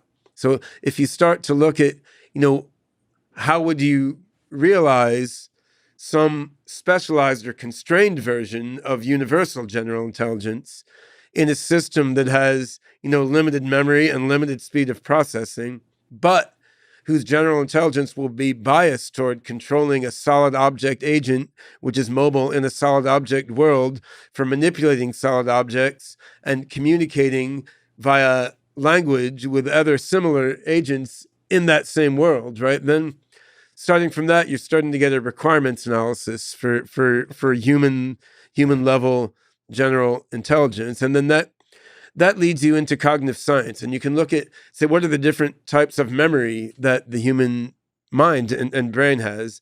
And this has matured over the last decades. And I got into this a lot so after getting my PhD in math, I was an academic for 8 years. I was in departments of mathematics, computer science, and psychology. When I was in the psychology department at the University of Western Australia, I was focused on cognitive science of memory and perception. Actually, I was teaching neural nets and deep neural nets, and it was multi-layer perceptrons, right? Psychology? Yeah. Cognitive science, it was cross-disciplinary among engineering, math, psychology, philosophy, linguistics, computer science. But yeah, we were teaching psychology students to try to model the data from human cognition experiments using multi-layer perceptrons, which was the early version of a deep neural network. Very, very, recurrent backprop was very, very slow to train back then, right? So this is the study of these constrained systems that are supposed to deal with physical objects. So if you look at cognitive psychology, you can see there's multiple types of memory, which are to some extent represented by different subsystems in the human brain. So we have episodic memory, which takes into account our life history and everything that's happened to us. We have declarative or semantic memory, which is like facts and beliefs abstracted from the particular situations as they occurred in. There's sensory memory, which to some extent is sense modality specific and to some extent is unified across sense modalities. There's procedural memory of how to do stuff, like how to swing the tennis racket, right? Which is, there's motor memory, but it's also a little more abstract than motor memory. It involves cerebellum and cortex working together. Then there's memory linkage with emotion which has to do with linkages of cortex and limbic system. There's specifics of spatial and temporal modeling connected with memory, which has to do with hippocampus and thalamus connecting to cortex, and the basal ganglia, which influences goals. So we have specific memory of what goals, sub-goals, and sub-goals we want to perceive in which context in the past. Human brain has substantially different subsystems for these different types of memory and substantially differently tuned learning, like differently tuned modes of long-term potentiation to do with the types of neurons and neurotransmitters in the different parts of the brain correspond to these different types of knowledge. And these different types of memory and learning in the human brain, I mean, you can back these all into embodied communication for controlling agents in worlds of solid objects. Now, if you look at building an AGI system, one way to do it, which starts more from cognitive science than neuroscience, is to say, okay, what are the types of memory that are necessary for this kind of world? Necessary for this sort of intelligence. What types of learning work well with these different types of memory? And then how do you connect all these things together, right? And of course, the human brain did it incrementally through evolution, because each of the sub-networks of the brain, I mean, it's not really the lobes of the brain, it's the sub-networks, each of which is widely distributed. Each of the sub-networks of the brain co-evolved with the other subnetworks of the brain, both in terms of its patterns of organization and the particulars of the neurophysiology. So they all grew up communicating and adapting to each other. It's not like they were separate black boxes that were then glommed together, right?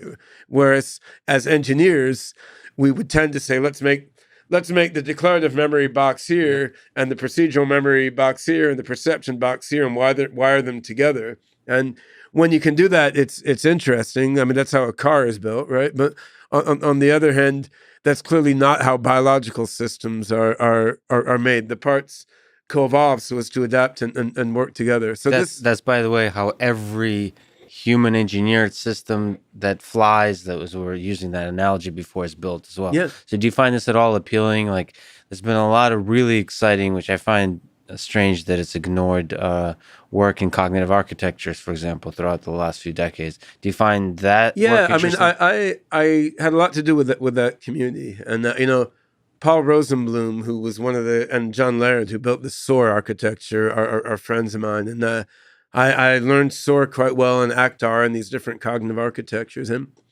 how I was looking at the AI world about 10 years ago, before this whole commercial deep learning explosion, was, on the one hand, you had these cognitive architecture guys who were working closely with psychologists and cognitive scientists who had thought a lot about how the different parts of a human-like mind should work together.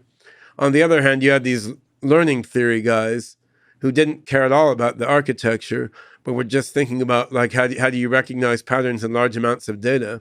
And in some sense, what you needed to do was to get the learning that the learning theory guys were doing and put it together with the architecture that the cognitive architecture guys were doing.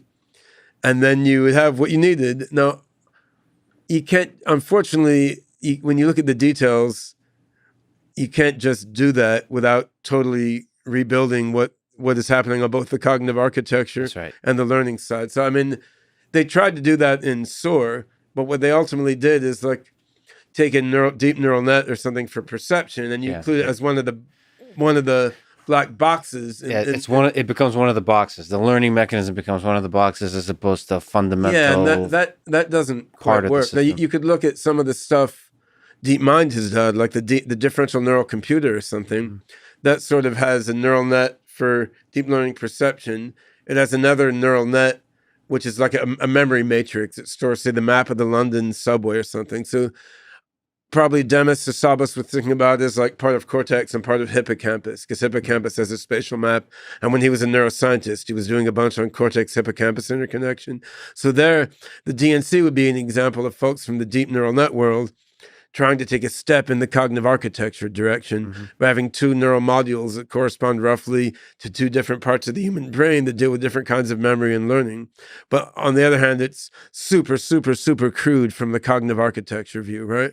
Just as what John Laird and SOAR did with neural nets was super, super crude from a learning point of view, because the learning was like off to the side, not affecting the core representations, right? I mean, you weren't learning the representation; you were learning the data that feeds into the you were learning abstractions of perceptual data to feed into the representation that was not learned, right? Yeah. So yeah, this was clear to me a while ago, and one of my hopes with the AGI community was to sort of bring people from those two directions together. That didn't happen much in terms of... Not yet.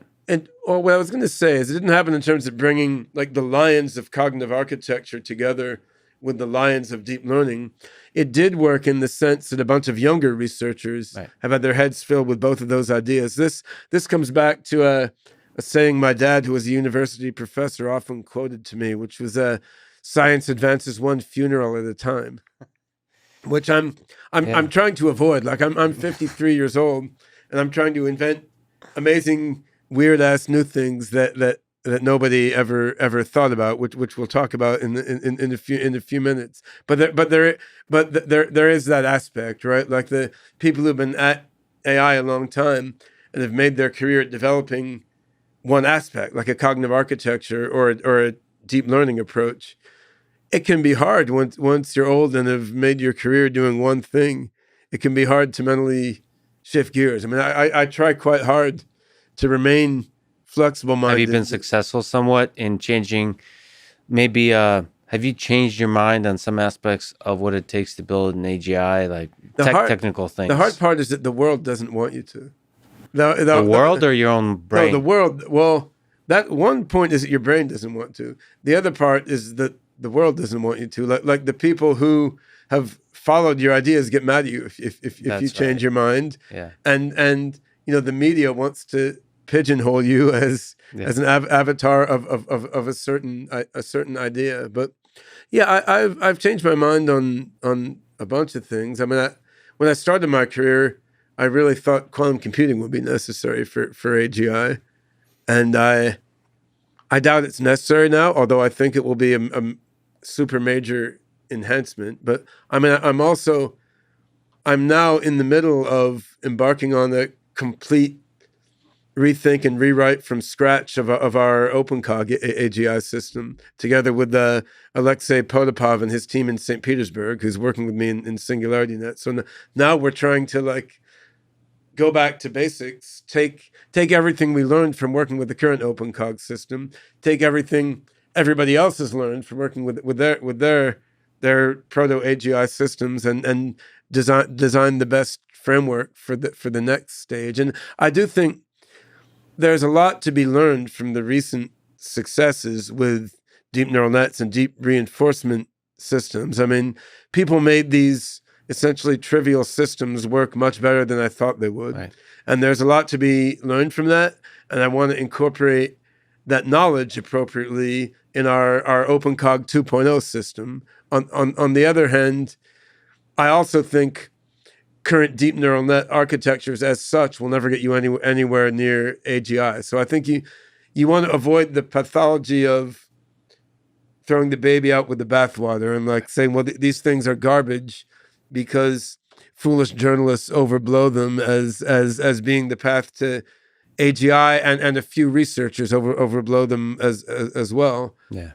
There's a lot of interesting stuff to be learned there, even though those are not the golden path. So maybe this is a good chance to step back. You mentioned OpenCog 2.0, but go back to OpenCog 0.0, which exists alpha. Now. Yeah. Maybe talk through the history of OpenCog and your thinking about these ideas. I would say OpenCog 2.0 is a term worth throwing around sort of tongue-in-cheek because the existing OpenCog system that we're working on now is not remotely close to what we'd consider a 1.0, right? I mean it's an early. It's been around 13 years or something, but it's still an early stage research system, right? And actually, we are going back to the beginning in terms of theory and implementation, because we feel like that's the right thing to do. But I'm sure what we end up with is going to have a huge amount in common with the current system. I mean, we all still like the general approach. So first of all, what is OpenCog? Sure. OpenCog is an open source software project that I launched together with several others in 2008. And probably the first code written toward that was written in 2001 or 2 or something, that was developed as a proprietary code base within my AI company, Novamente LLC. Then we decided to open source it in 2008, cleaned up the code, threw out some things, added some new things. And what language is it written in? It's C++. Primarily, there's a bunch of Scheme as well, but most of it's C++. Nice. And it's separate from that. Something we'll also talk about is SingularityNET. So it was born as a non-networked thing. Correct. Well, there are many levels of networks involved here, right? No connectivity to the internet.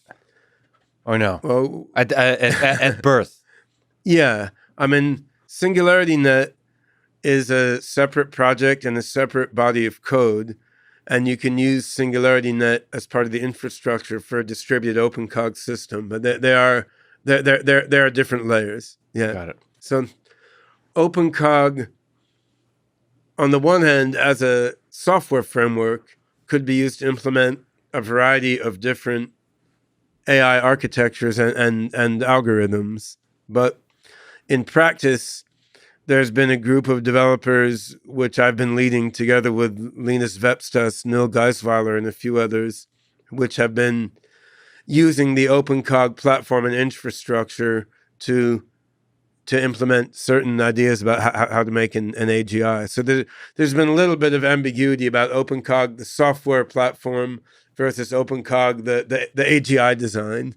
Because in theory, you could use that software you could use it to make a neural net. You could use it to make a lot of different AGI So what designs. kind of stuff does the software platform provide? Like in terms of utilities tools, like what? Yeah, let me first tell about OpenCog as a software platform, and then I'll tell you the specific AGI R&D we've been building on top of it. Yep. So the core component of OpenCog as a software platform is what we call the atom space, which is a weighted labeled hypergraph. ATOM, atom space. Atom right? space, yeah. Not Adam, like Adam and Eve, although that would be cool too. But, yeah, so you have a hypergraph, which is like a graph in this sense is a bunch of nodes with links between them. A hypergraph is like a graph, but links can go between more than two nodes. So you have a link between three nodes. And in fact, OpenCog's atom space would properly be called a metagraph, because you can have links pointing to links, or you could have links pointing to whole subgraphs, right? So it's an extended hypergraph or a metagraph. And is metagraph a technical term? It is now a technical term. Interesting. But I don't think it was yet a technical term when we started calling this a generalized hypergraph. But in any case, it's a weighted labeled generalized hypergraph or weighted labeled metagraph. The weights and labels mean that the nodes and links can have numbers and symbols attached to them. So they can have types on them. They can have numbers on them that represent, say, a truth value or an importance value for a certain purpose. And of course, like with all things, you can reduce that to a hypergraph, and then the hypergraph can be reduced to a hypergraph to a graph, and you could reduce a graph to an adjacency matrix. Right. So, I mean, there's always multiple representations. But there's a layer of representation that seems to work well here. Got it. Right. And so, similarly, you could have a link to a whole graph, because a whole graph could represent, say, a body of information. Yeah. And I could say, I reject this body of information. Then one way to do that is make that link go to that whole subgraph representing the body of information, right? I mean, there are many alternate representations, but that's, anyway, what we have in OpenCog, we have an atom space, which is this weighted labeled generalized hypergraph. Knowledge store, it lives in RAM. There's also a way to back it up to disk. There are ways to spread it among multiple different machines. Then there are various utilities for dealing with that. So there's a pattern matcher, which lets you specify a sort of abstract pattern and then search through a whole atom space weighted labeled hypergraph to see what sub-hypergraphs may match that pattern, for an example. So then there's something called the COG server in OpenCog, which lets you run a bunch of different agents or processes in a scheduler, and each of these agents, basically it reads stuff from the atom space and it writes stuff to the atom space. So this is sort of the basic operational model. Like that's the software framework there. Right, and of course there's a lot there just from a scalable software engineering standpoint. So you could use this. I don't know if have you looked into the Stephen Wolfram's physics project recently with the hypergraphs and stuff? Could you theoretically use like the software framework to? You certainly could, although Wolfram would rather die than use anything but Mathematica for his work. Well, but there's a big community of people who are, would love integration, and like you said, the young minds love the idea of integrating. Of connecting things. That's right. And I would add on that note, the idea of using hypergraph type models in physics is not very new. Like if you look at... The Russians did it first. Well, I'm sure they did. And a guy named Ben Drybus, who's a mathematician, a professor in Louisiana or somewhere, had a beautiful book on quantum sets and hypergraphs and algebraic topology for discrete models of physics, and carried it much farther than Wolfram has, but he's not rich and famous, so it didn't get in the headlines. But yeah, Wolfram aside, certainly that's a good way to put it. The whole OpenCog framework You could use it to model biological networks and simulate biology processes. You could use it to model physics on discrete graph models of physics. So you could use it to do, say, biologically realistic neural networks, for example. And that's a framework. What do agents and processes do? Do they grow the graph? What kind of computations, just to get a sense, are they supposed to do? In theory, they could do anything they want to do. They're just C++ processes. On the other hand, the computation framework is sort of designed for agents where most of their processing time is taken up with reads and writes to the atom space.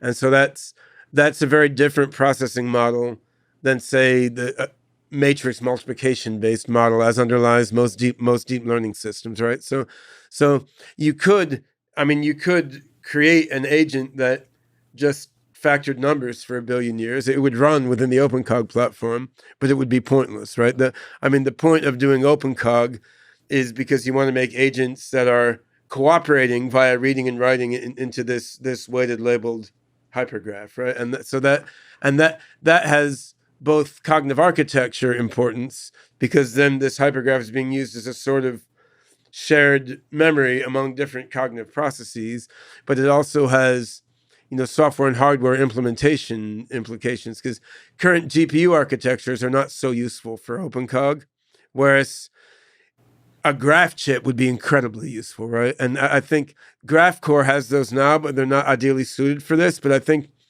in the next, let's say, 3 to 5 years, we're going to see new chips where like a graph is put on the chip, and the back and forth between multiple processes acting SIMD and MIMD on that graph is going to be fast. And then that may do for OpenCog type architectures what GPUs did for deep neural architectures. As a small tangent, can you comment on thoughts about neuromorphic computing? So like hardware implementations of all these different kind of, are you interested? Are you excited by that possibility? I'm excited by graph processors, because I think they can massively speed up OpenCog, which is a class of architectures that I'm working on. I think if, in principle, neuromorphic computing should be amazing. I haven't yet been fully sold on any of the systems that are out there. Like memristors should be amazing too, right? So a lot of these things have obvious potential, but I haven't yet put my hands on a system that seem to manifest that. Marxism should be amazing, but the current systems have not been great. Look, for example, if you wanted to make a biologically realistic hardware neural network, like making a circuit in hardware that emulated like the Hodgkin-Huxley equation or the Izhikevich equation, like equate differential equations for a biologically realistic neuron, and putting that in hardware on the chip, that would seem that it would make more feasible to make a large-scale, truly biologically realistic neural network. Now, what's been done so far is not like that. So I guess personally, as a researcher, I've done a bunch of work in computational neuroscience, where I did some work with IARPA in DC, Intelligence Advanced Research Project Agency. We were looking at how do you make a biologically realistic simulation of 7 different parts of the brain cooperating with each other using like realistic nonlinear dynamical models of neurons, and how do you get that to simulate what's going on in the mind of a geoint intelligence analyst while they're trying to find terrorists on a map, right? So if you want to do something like that, having neuromorphic hardware that really let you simulate like a realistic model of the neuron would be amazing. But that's sort of with my computational neuroscience hat on, right? With an AGI hat on, I'm just more interested in these hypergraph knowledge representation based architectures, which would benefit more from various types of graph processors, because the main processing bottleneck is reading and writing to RAM. It's reading and writing to the graph in RAM. The main processing bottleneck for this kind of proto-AGI architecture is not multiplying matrices. And for that reason, GPUs, which are really good at multiplying matrices, don't apply as well. There are frameworks like Gunrock and others that try to boil down graph processing to matrix operations, and they're cool, but you're still putting a square peg into a round hole in a certain way. The same is true. I mean, current quantum machine learning, which is very cool.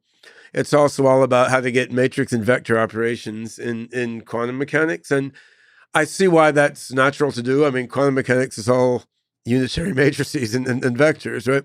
On the other hand, you could also try to make graph-centric quantum computers, which I think is where things will go.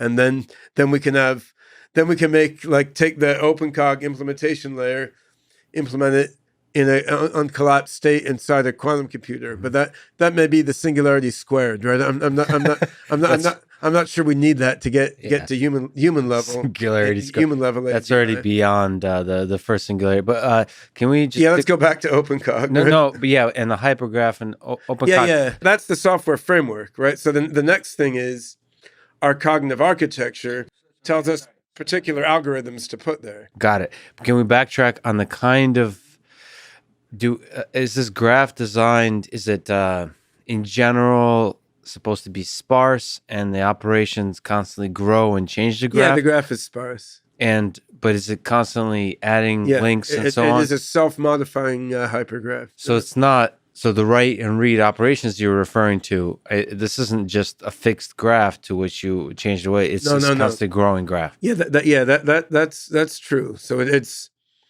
is different model than, say, current deep neural nets tend to have a fixed neural architecture, and you're updating the weights. Although there have been, like, cascade correlational neural net architectures that grow new nodes and links, but the most common neural architectures now have a fixed neural architecture. You're updating the weights, and in OpenCog you can update the weights, and that certainly happens a lot. But adding new nodes, adding new links, removing nodes and links is an equally critical part of the system's operations. Got it. So now when you start to add these cognitive algorithms on top of this OpenCog architecture, what does that look like? So what? Yeah, so that within this framework, then, creating a cognitive architecture is basically two things. It's choosing what type system you want to put on the nodes and links in the hypergraph, what types of nodes and links you want, and then it's choosing what collection of agents, what collection of AI algorithms or processes are going to run to operate on this hypergraph. And of course, those two decisions are closely connected to each other. So in terms of the type system, there are some links that are more neural net-like. They're just like have weights to get updated by Hebbian learning and activation spreads along them. There are other links that are more logic-like and nodes that are more logic-like. So you could have a variable node, and you can have a node representing a universal or existential quantifier, as in predicate logic or term logic. So you can have logic-like nodes and links, or you can have neural-like nodes and links. You can also have procedure-like nodes and links, as in, say, combinatorial logic or lambda calculus representing programs. So you can have nodes and links representing many different types of semantics, which means you could make a horrible, ugly mess, or you could make a system where these different types of knowledge all interpenetrate and synergize with each other beautifully, right? So the hypergraph can contain programs. Yeah, it can contain programs, although it can, in the current version, it is a very inefficient way to guide the execution of programs, which is one thing that we are aiming to resolve with our rewrite of the system now. So what to you is the most beautiful aspect of OpenCog? Just to you personally, some aspect that captivates your imagination, from beauty or power? What fascinates me is finding a common representation that underlies abstract declarative knowledge and sensory knowledge and movement knowledge and procedure knowledge and episodic knowledge, finding the right level of representation where all these types of knowledge are stored in a sort of universal and interconvertible, yet practically manipulable way, right? So that's to me that's the core, because once you've done that, then the different learning algorithms can help each other out. Like what you want is, if you have a logic engine that helps with declarative knowledge, and you have a deep neural net that gathers perceptual knowledge, and you have, say, an evolutionary learning system that learns procedures, you want these to not only interact on the level of sharing results and passing inputs and outputs to each other, you want the logic engine, when it gets stuck, to be able to share its intermediate state with the neural net and with the evolutionary learning algorithm, so that they can help each other out of bottlenecks and help each other solve combinatorial explosions by intervening inside each other's cognitive processes. But that can only be done if the intermediate state of a logic engine, the evolutionary learning engine, and a deep neural net are represented in the same form. And that's what we figured out how to do by putting the right type system on top of this weighted labeled hypergraph. So can you maybe elaborate on what are the different characteristics of a type system that can coexist amongst all these different kinds of knowledge that needs to be represented? And is it hierarchical?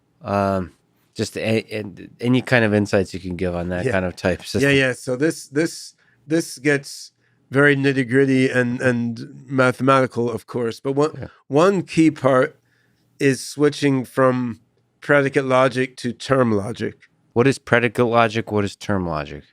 So term logic was invented by Aristotle, or at least that's the oldest recollection we have of it. But term logic breaks down basic logic into basically simple links between nodes, like an inheritance link between node A and node B. So in term logic, the basic deduction operation is A implies B, B implies C, therefore A implies C. Whereas in predicate logic, the basic operation is modus ponens, like A implies B, therefore B. So it's a slightly different way of breaking down logic. But by breaking down logic into term logic, you get a nice way of breaking logic down into nodes and links. Mm-hmm. So your concepts can become nodes, the logical relations become links. And so then inference is like, so if this link is A implies B, this link is B implies C, then deduction builds a link A implies C. And your probabilistic algorithm can assign a certain weight there. Now, you may also have like a Hebbian neural link from A to C, which is the degree to which A being the focus of attention should make B the focus of attention, mm-hmm. right? So you could have then a neural link, and you could have a symbolic, like logical inheritance link in your term logic, and they have separate meaning, but they could be used to guide each other as well. Like if there's a large amount of neural weight on the link between A and B, that may direct your logic engine to think about, well, what is the relation? Are they similar? Is there an inheritance relation? Are they similar in some context?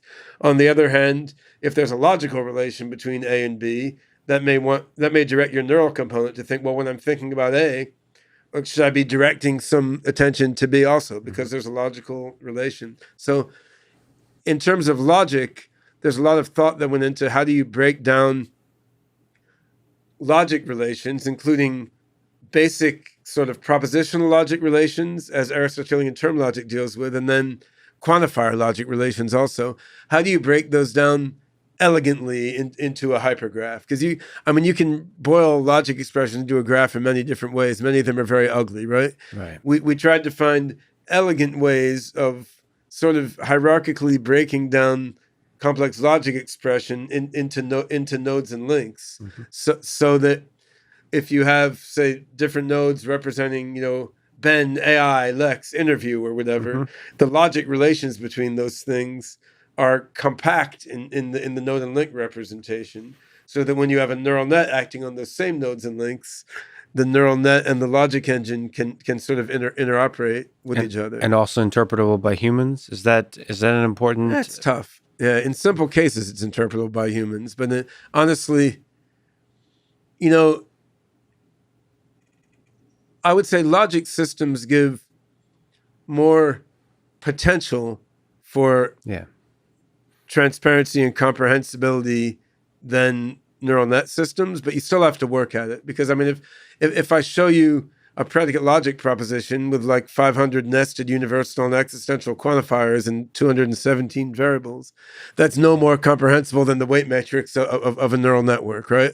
So I'd say the logic expressions that an AI learns from its experience are mostly totally opaque to human beings, and maybe even harder to understand than a neural net. Because I mean, when you have multiple nested quantifier bindings, it's a very high level of abstraction. There is a difference, though, in that within logic, it's a little more straightforward to pose the problem of like normalize this and boil this down to a certain form. I mean, you can do that in neural nets too. Like you can distill a neural net to a simpler form, but that's more often done to make a neural net that'll run on an embedded device or something. It's harder to distill a net to a comprehensible form than it is to simplify a logic expression to a comprehensible form. But it doesn't come for free. Like what's in the AI's mind is incomprehensible to a human unless you do some special work to make it comprehensible. So on the procedural side, there's some different and sort of interesting voodoo there. I mean, if you're familiar in computer science, there's something called the Curry-Howard correspondence, which is a one-to-one mapping between proofs and programs. Mm-hmm. So every program can be mapped into a proof. Every proof can be mapped into a program. You can model this using category theory and a bunch of nice math. But we want to make that practical, right? So that if you have an executable program that like moves a robot's arm or figures out in what order to say things in a dialogue, that's a procedure represented in OpenCog's hypergraph. But if you want to reason on how to improve that procedure, mm-hmm. you need to map that procedure into logic using Curry-Howard isomorphism. So then the logic engine can reason about how to improve that procedure and then map that back into the procedural representation that is efficient for execution. So again, that comes down to not just can you make your procedure into a bunch of nodes and links, because I mean, that can be done trivially. A C++ compiler has nodes and links inside it.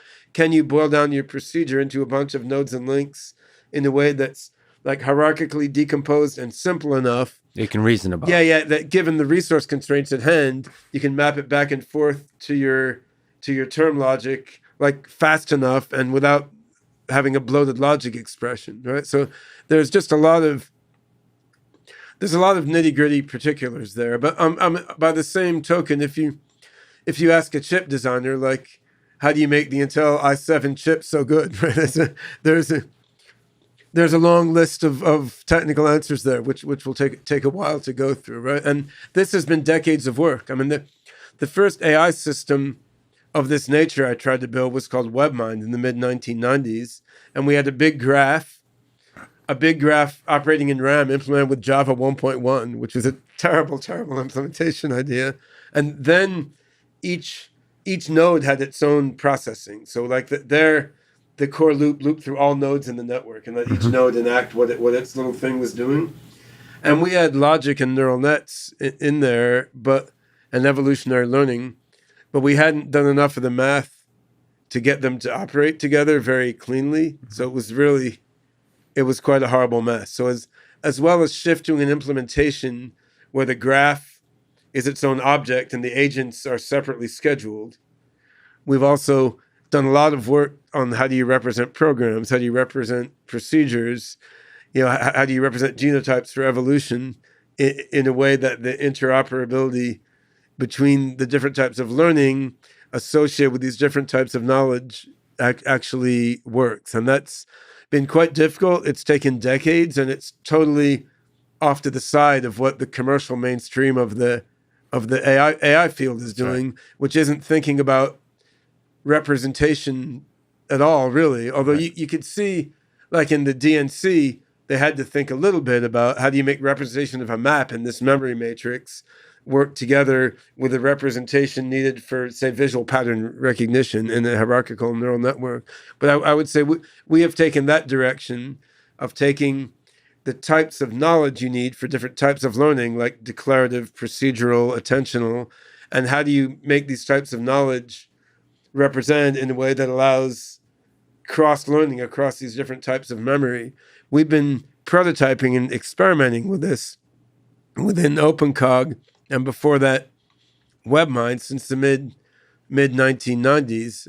Now, disappointingly to all of us, this has not yet been cashed out in an AGI system, right? I mean, we've used this system within our consulting business. So we've built natural language processing and robot control and financial analysis. We've built a bunch of sort of vertical market specific proprietary AI projects that use OpenCog on the back end.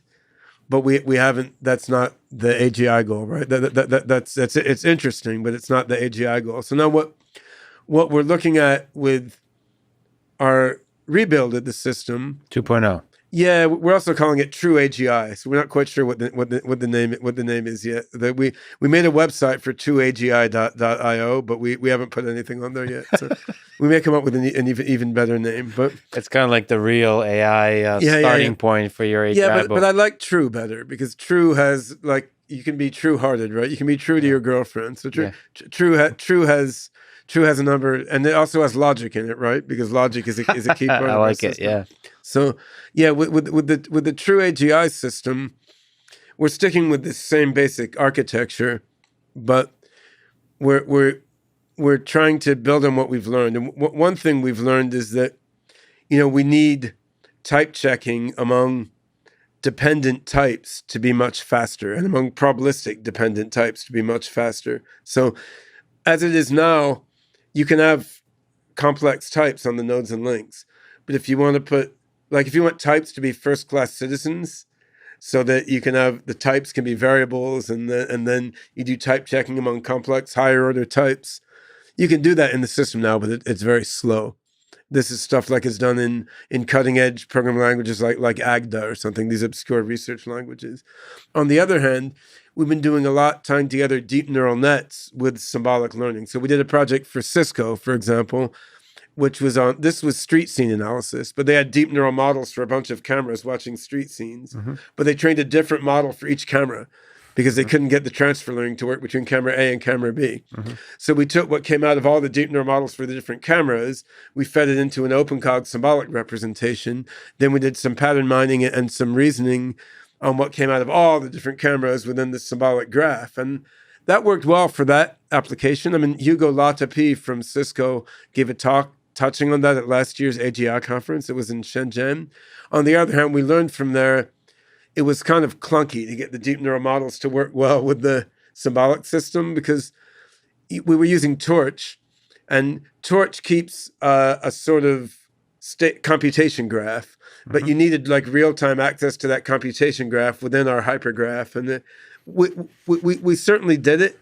Alexei Polipov, who leads our St. Petersburg team, wrote a great paper on cognitive modules in OpenCog, explaining sort of how do you deal with the Torch compute graph inside OpenCog. But in the end, we realized like that just hadn't been one of our design thoughts when we built OpenCog, right? So between wanting really fast dependent type checking and wanting much more efficient interoperation between the computation graphs of deep neural net frameworks and OpenCog's hypergraph, and adding on top of that, wanting to more effectively run an OpenCog hypergraph distributed across RAM in 10,000 machines, which is, we're doing dozens of machines now, but it's just not, we didn't architect it with that sort of modern scalability in mind. So these performance requirements are what have driven us to want to re-architect the base, but the core AGI paradigm doesn't really change. Like the mathematics is the same. It's just we can't scale to the level that we want in terms of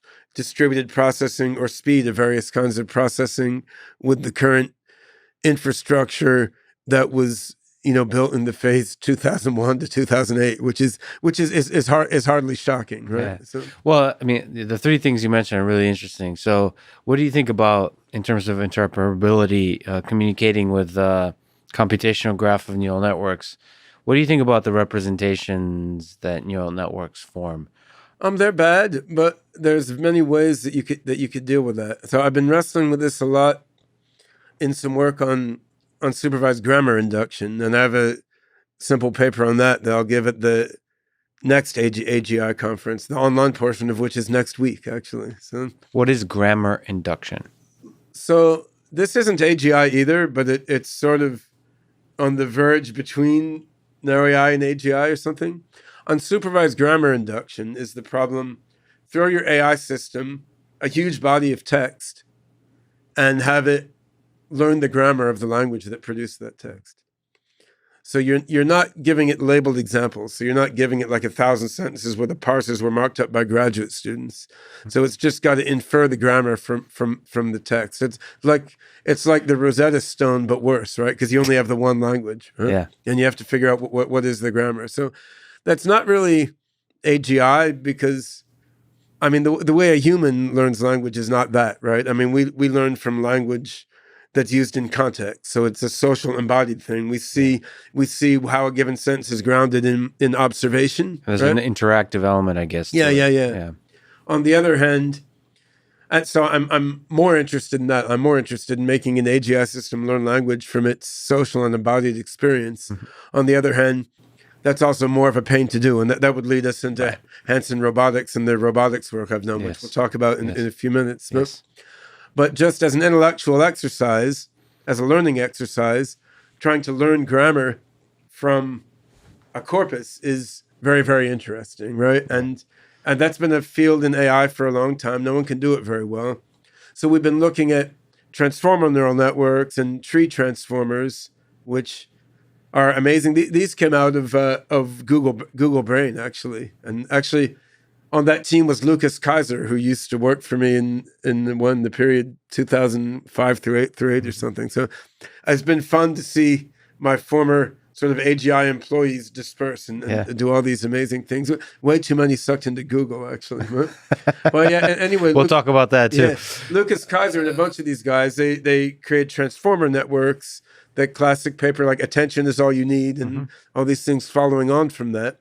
So we're looking at transformer networks, and like these are able to, I mean, this is what underlies GPT-2 and GPT-3 and so on, which are very, very cool and have absolutely no cognitive understanding of any of the texts they're looking at. Like they're very intelligent idiots, right? But, so sorry to take, but I'll bring us back. But do you think GPT-3 understands? No, language? understands nothing. He's a complete idiot. But So it's you a brilliant idiot. You don't think GPT 20 will understand language? No. So size is not going to buy you understanding. And any more than a faster car is going to get you to Mars. Yeah. Okay. It's a completely different kind of thing. I mean, these networks are very cool. And as an entrepreneur, I can see many highly valuable uses for them. And as an artist, I love them, right? So, I mean, we're using our own neural model, which is along those lines, to control the Philip K. Dick robot now. And it's amazing to like train a neural model on the robot Philip K. Dick and see it come up with like crazed, stoned philosopher pronouncements, very much like what Philip K. Dick might have said, right? Like that. So these models are super cool. And I'm working with Hanson Robotics now on using a similar but more sophisticated one for Sophia, which we haven't launched yet. But so I think it's cool. But no, it's not understanding. These are recognizing a large number of shallow patterns. They're not forming an abstract representation, and that's the point I was coming to when we're looking at grammar induction. We tried to mine patterns out of the structure of the transformer network, and you can, but the patterns aren't what you want. They're nasty. So I mean, if you do supervised learning, if you look at sentences where you know the correct parts of a sentence, you can learn a matrix that maps between the internal representation of the transformer and the parse of the sentence. And so then you can actually train something that will output the sentence parse from the transformer network's internal state. And we did this, I think Christopher Manning, some others have now done this also. But I mean, what you get is that the representation is horribly ugly and is scattered all over the network and doesn't look like the rules of grammar that you know are the right rules of grammar, right? It's kind of ugly. So what we're actually doing is we're using a symbolic grammar learning algorithm, but we're using the transformer neural network as a sentence probability oracle. So like if you have a rule of grammar and you aren't sure if it's a correct rule of grammar or not, you can generate a bunch of sentences using that rule of grammar and a bunch of sentences violating that rule of grammar. And you can see the transformer model doesn't think the senses obeying the rule of grammar are more probable than the senses disobeying the rule of grammar. So in that way, you can use the neural model as a sense probability oracle to guide a symbolic grammar learning process. And That's really interesting. that seems to work better than trying to milk Right. the grammar out of the neural network that doesn't have it in there. So I think the thing is, these neural nets are not getting a semantically meaningful representation internally by and large. So one line of research is to try to get them to do that. And Infogam was trying to do that. So like if you look back like 2 years ago, there was all these papers on like Edward, this probabilistic programming neural net framework that Google had, which came out of Infogam. So the idea there was like you could train an Infogam neural net model, which is a generative associative network, to recognize and generate faces, and the model would automatically learn a variable for how long the nose is, and automatically learn a variable for how wide the eyes are, or how big the lips are, or something, right? So it automatically learned these variables, which have a semantic meaning. So that was a rare case where a neural net trained with a fairly standard GAN method was able to actually learn a semantic representation. So for many years, many of us tried to take that the next step and get a GAN-type neural network that would have not just a list of semantic latent variables, but would have, say, a Bayes net of semantic latent variables with dependencies between them. The whole programming framework, Edward, was made for that. I mean, no one got it to work, right? Yeah. And do you think it's possible? Do you think? I don't know. It might be that backpropagation just won't work for it because the gradients are too screwed up. Yeah. Maybe you could get it to work using CMAES or some like floating point evolutionary algorithm. Right. We tried. We didn't get it to work. Eventually, we just paused that rather than gave it up. We paused that and said, well, okay, let's try more innovative ways to learn what are the representations implicit in that network without trying to make it grow inside that network. And I described how we're doing that in language. You can do similar things in vision, right? So use it as an oracle. Yeah. So you can. That's one way, is you use a structure learning algorithm, which is symbolic, and then you use the deep neural net as an oracle to guide the structure learning algorithm. The other way to do it is like Infogam was trying to do, and try to tweak the neural network to have the symbolic representation inside it. I tend to think what the brain is doing is more like using the deep neural net type thing as an oracle. Like I think the visual cortex or the cerebellum are probably learning a non-semantically meaningful, opaque, tangled representation. And then when they interface with the more cognitive parts of the cortex is sort of using those as an oracle and learning the abstract representation. So if you do sports, say, take, for example, serving in tennis, right? I mean, my tennis serve is okay, not great, but I learned it by trial and error, right? And I mean, I learned music by trial and error too. I just sit down and play. But then if you're an athlete, which I'm not a good athlete, I mean, then you'll watch videos of yourself serving, and your coach will help you think about what you're doing, and you'll then form a declarative representation. But your cerebellum maybe didn't have a declarative representation. Same way with music. Like, I will hear something in my head, I'll sit down and play the thing like I heard it, and then I will try to study what my fingers did to see, like, what did you just play? Like, how did you do that, right? Yeah. Because if you're composing, you may want to see how you did it, and then declaratively morph that in some way that your fingers wouldn't think of, right?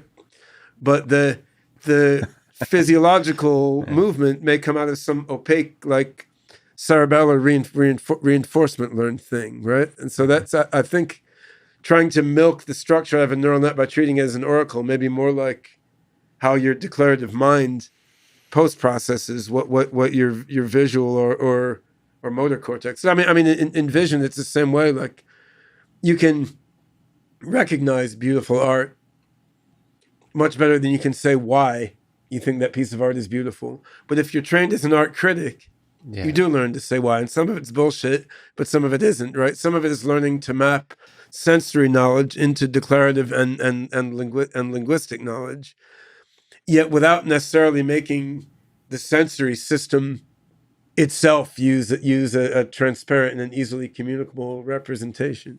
Yeah, that's fascinating. To think of neural networks as like dumb question answers that you can just milk to build up a knowledge base, and then it could be multiple networks, I suppose, from different. Yeah. So I think if a group like DeepMind or OpenAI were to build AGI, and I think DeepMind is like 1,000 times more likely from what I could tell, but because they've hired a lot of people with broad minds and many different approaches and angles on AGI, whereas OpenAI is also awesome, but I see them as more of like a pure deep reinforcement learning Yeah, this shop. time I got you. So There's a far, lot of there. You're right. There's I mean, there's so much interdisciplinary work at DeepMind, like neuroscience. and you put that together with Google Brain, which granted they're not working that closely together now, but my oldest son Zarathustra is doing his PhD in machine learning applied to automated theorem proving in Prague under Joseph Urban.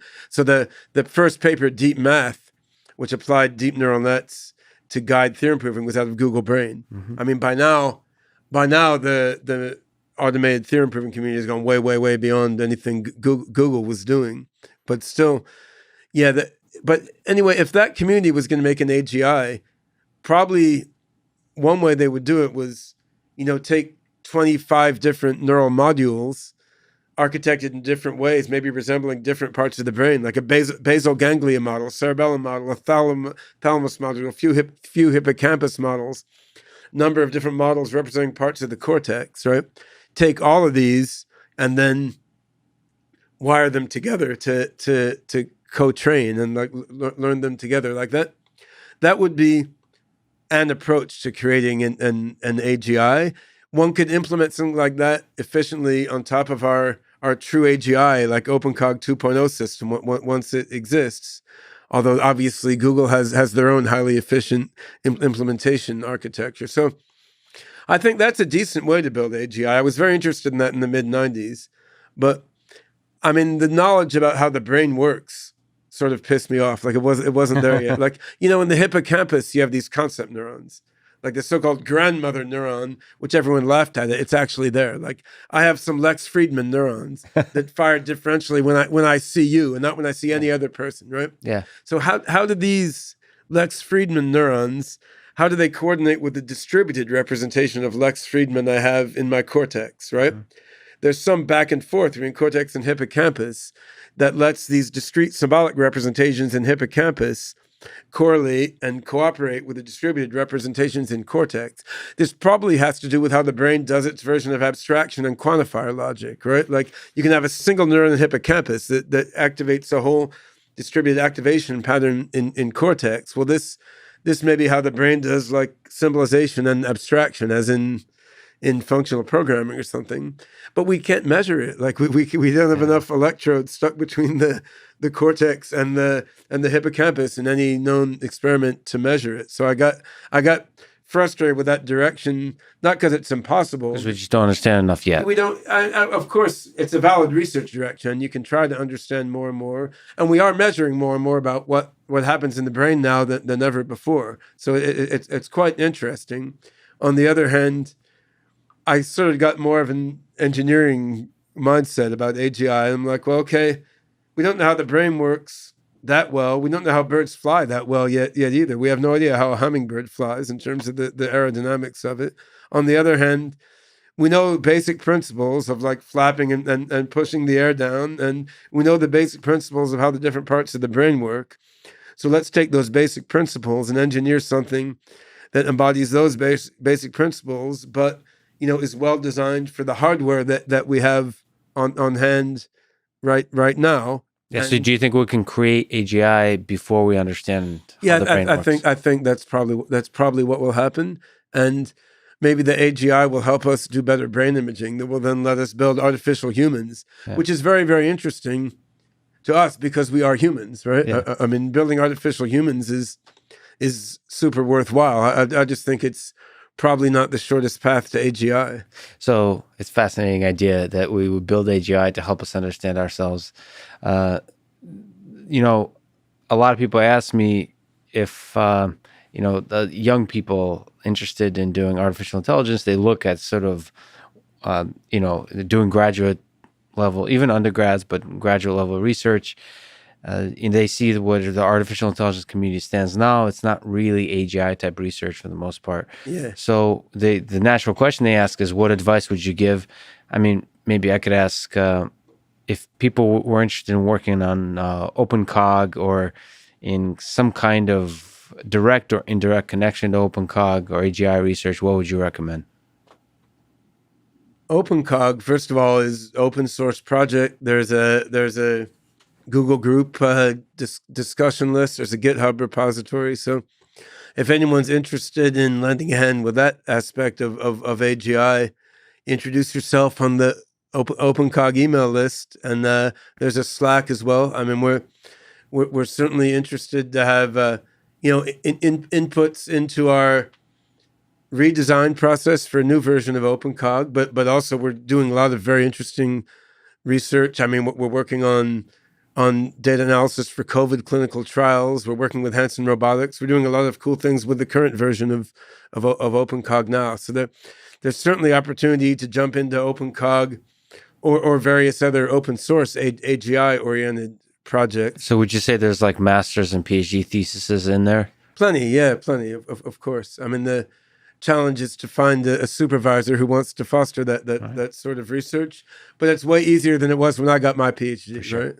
So, okay, great. We talked about OpenCog, which is kind of the software framework, but also the actual attempt to build an AGI system. And then there is this exciting idea of SingularityNET. So maybe can you say first, what is SingularityNET? Sure. SingularityNET is a platform for realizing a decentralized network of artificial intelligences. So Marvin Minsky, the AI pioneer who I knew a little bit, he had the idea of a society of minds. Like you should achieve an AI not by writing one algorithm or one program, but you should put a bunch of different AIs out there, and the different AIs will interact with each other, each playing their own role.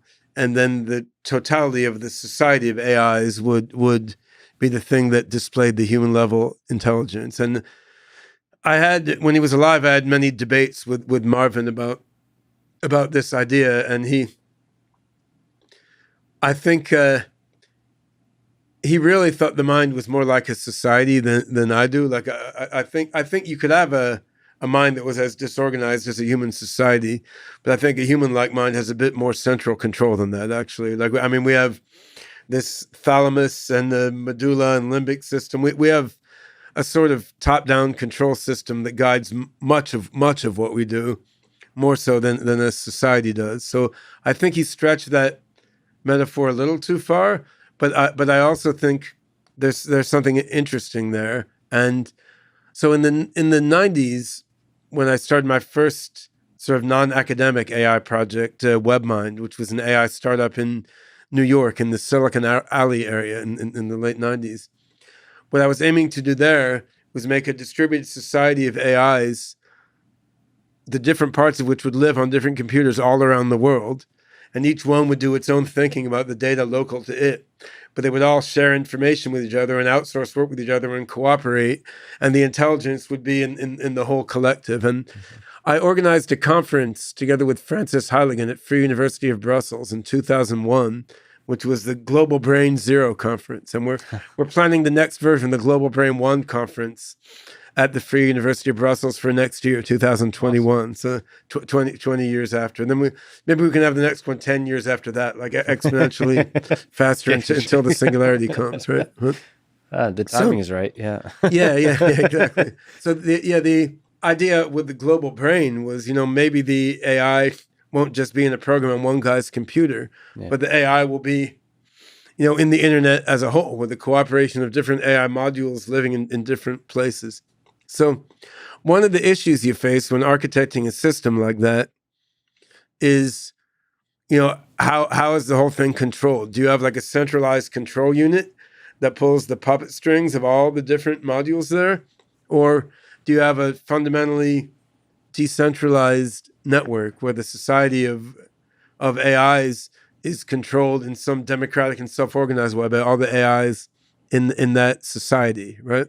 And Francis and I had a different view of many things, but we both wanted to make like a global society of AI minds with a decentralized organizational mode. Now, the main difference was he wanted the individual AIs to be all incredibly simple and all the intelligence to be on the collective level. Whereas I thought that was cool, but I thought a more practical way to do it might be if some of the agents in the society of minds were fairly generally intelligent on their own. So like you could have a bunch of OpenCogs out there and a bunch of simpler learning systems. And then these are all cooperating and coordinating together, sort of like in the brain. Okay, the brain as a whole is the general intelligence, but some parts of the cortex, you could say, have a fair bit of general intelligence on their own, whereas, say, parts of the cerebellum or limbic system have very little general intelligence on their own, and they're contributing to general intelligence, by way of their connectivity to other modules. Do you see instantiations of the same kind of, maybe different versions of OpenCog, but also just the same version of OpenCog and maybe many instantiations of it as exactly. being all part That's what David and Hans and I want to do with many Sophia and other robots. Right. Yeah. Each one has its own individual mind living on a server, but there's also a collective intelligence infusing them and a part of the mind living on the edge in each robot, right? Yeah. So the thing is, at that time, as well as WebMind being implemented in Java 1.1 as like a massive distributed system, their blockchain wasn't there yet. So how them do this decentralized control? We sort of knew it. We knew about distributed systems. We knew about encryption. So we had the key principles of what underlies blockchain now, but we didn't put it together in the way that's been done now. So when Vitalik Buterin and colleagues came out with Ethereum blockchain, many years later, like 2013 or something, then I was like, well, this is interesting.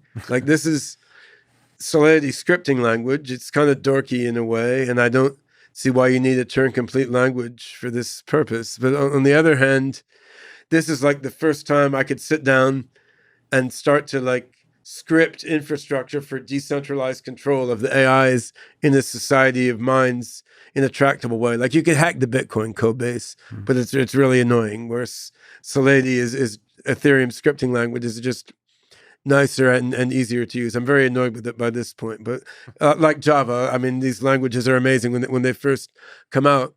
So then I came up with the idea that turned into SingularityNET. Okay, let's make a decentralized agent system where a bunch of different AIs, wrapped up in, say, different Docker containers or LXC containers, different AIs each of them have their own identity on the blockchain, and the coordination of this community of AIs has no central controller, no dictator, right? And there's no central repository of information. The coordination of the society of minds is done entirely by the decentralized network in a decentralized way by the algorithms, right? Because the motto of Bitcoin is in math we trust, right? And so that's what you need. You need the society of minds to trust only in math, not trust only in one centralized server. So the AI systems themselves are outside of the blockchain, but then the communication at between the moment, them. I would have loved to put the AI's operations on chain in some sense, but in Ethereum it's just too slow. You can't do it. Somehow, it's the basic communication between AI systems that's So that's the distributed. Basically, an AI is just some software in Singularity. An AI is just some software process living in a container. And there's input and output. There's a proxy that lives in that container along with the AI that handles the interaction with the rest of SingularityNET. And then when one AI wants to contribute with another one in the network, they set up a number of channels. And the setup of those channels uses the Ethereum blockchain. Got it. But once the channels are set up, then data flows along those channels without having to be on the blockchain. All that goes on the blockchain is the fact that some data went along that channel. So you can do. So there's not a shared knowledge. It's the identity of each agent is on the blockchain, right? On the Ethereum blockchain. If one agent rates the reputation of another agent, that goes on the blockchain. And agents can publish what APIs they will fulfill on the blockchain. But the actual data for AI and the It's results not from on the AI is blockchain. not on the blockchain. Do you think it could be? Do you think it should could- be?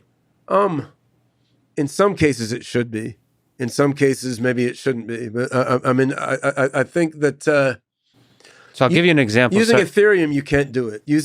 Now there's more modern and faster blockchains where you could start to do that in some cases. 2 years ago, that was less so. It's a very rapidly evolving ecosystem. So, like one example, maybe you can comment on something I worked on a lot on is autonomous vehicles. Yeah. You can see each individual vehicle as a AI system, and you can see vehicles from Tesla, for example, and then Ford and GM and all these as also like larger. I mean, they all are running the same kind of system on each sets of vehicles. So it's individual AI systems and individual vehicles, but it's all different stations of the same AI system within the same company. So, you can envision a situation where all of those AI systems are put on SingularityNET, right? Yeah. And how do you see that happening, and what would be the benefit, and could they share data? I guess one of the biggest things is that the power there's in a decentralized control, but the benefit would have been is really nice if they can somehow share the knowledge in an open way if they choose to. Yeah. Those are all quite good points. So I think the benefit from being on the decentralized network, as we envision it, is that we want the AIs in the network to be outsourcing work to each other and making API calls to each other frequently. Okay. I got you. So the real benefit would be if that AI wanted to outsource some cognitive processing or data processing or data pre-processing, whatever, to some other AIs in the network which specialize in something different. And this really requires a different way of thinking about AI software development, right? So just like object-oriented programming was different than imperative programming, and now object-oriented programmers all use these frameworks to do things rather than just libraries even. Shifting to agent-based programming, where your AI agent is asking other like live, real-time evolving agents for feedback in what they're doing. That's a different way of thinking. I mean, it's not a new one. There was loads of papers on agent-based programming in the 80s and onward. But if you're willing to shift to an agent-based model of development, then you can put less and less in your AI and rely more and more on interactive calls to other AIs running in the network. And of course, that's not fully manifested yet, because although we've rolled out a nice working version of SingularityNET platform, there's only 50 to 100 AIs running in there now. There's not tens of thousands of AIs. So we don't have the critical mass for the whole society of mind to be doing what we want. The magic really happens when there's just a huge number of agents. Yeah. Exactly. In terms of data, we're partnering closely with another blockchain project called Ocean Protocol. And Ocean Protocol, that's the project of Trent McConaughey, who developed Big Chain DB, which is a blockchain-based database. So Ocean Protocol is basically blockchain-based big data and aims at making it efficient for different AI processes or statistical processes or whatever to share large data sets, or one process can send a clone of itself to work on the other guy's data set and send results back and so forth. So by getting Ocean and you have data lake, so this is the data ocean, right? So by getting Ocean and SingularityNET to interoperate, we're aiming to take into account of the big data aspect also. But it's quite challenging, because to build this whole decentralized blockchain-based infrastructure, I mean, your competitors are like Google, Microsoft, Alibaba, and Amazon, which have so much money to put behind their centralized infrastructures. Plus, they're solving simpler algorithmic problems, because making it centralized in some ways is easier, right? So they're very major computer science challenges. And I think what you saw with the whole ICO boom in the blockchain and cryptocurrency world is a lot of young hackers who are hacking Bitcoin or Ethereum, and they see, well, why don't we make this decentralized on blockchain? Then after they raise some money through an ICO, they realize how hard it is. It's like actually we're wrestling with incredibly hard computer science and software engineering and distributed systems problems, which can be solved, but they're just very difficult to solve. And in some cases, the individuals who started those projects were not well equipped to actually solve the problems that they wanted. So you think? Would you say that's the main bottleneck? If you look at the future of currency, the question is, well, currency, the main bottleneck is politics. Like it's government and the bands of armed thugs that will shoot you if you bypass their currency restrictions. That's right. So like your sense is that versus the technical challenges, because you kind of just suggested the technical challenges are quite high as well. I mean, for making a distributed money, you could do that on Algorand right now. I mean, so that while Ethereum is too slow, there's Algorand and there's a few other more modern, more scalable blockchains that would work fine for a decentralized global currency. Right. So I think there were technical bottlenecks to that 2 years ago, and maybe Ethereum 2.0 will be as fast as Algorand. Right. I don't know. That's not fully written yet, right? So I think the obstacle to currency being put on the blockchain is the other stuff you mentioned. Currency will be on the blockchain. It'll just be on the blockchain in a way that enforces centralized control and government hegemony rather than otherwise. Like the eRMB will probably be the first currency on the blockchain. The eRuble may be next. They're already working. eRuble. Yeah. I mean, the point that's hilarious. Digital currency, makes total sense, but they would rather do it in the way that Putin and Xi Jinping have access to the global keys for everything, right? And and then the analogy to that in terms of SingularityNET, I mean, there's echoes. I think you've mentioned before that Linux gives you hope.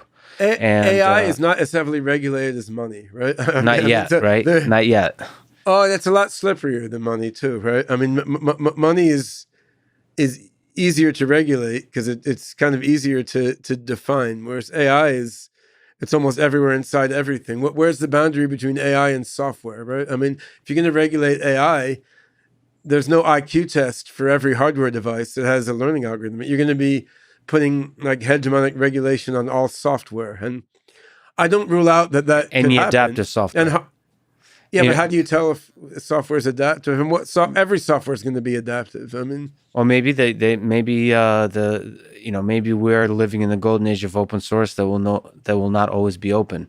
Maybe it'll become centralized control of software by governments. It is entirely possible, and part of what I think we're doing with things like SingularityNET protocol is creating a tool set that can be used to counteract that sort of thing.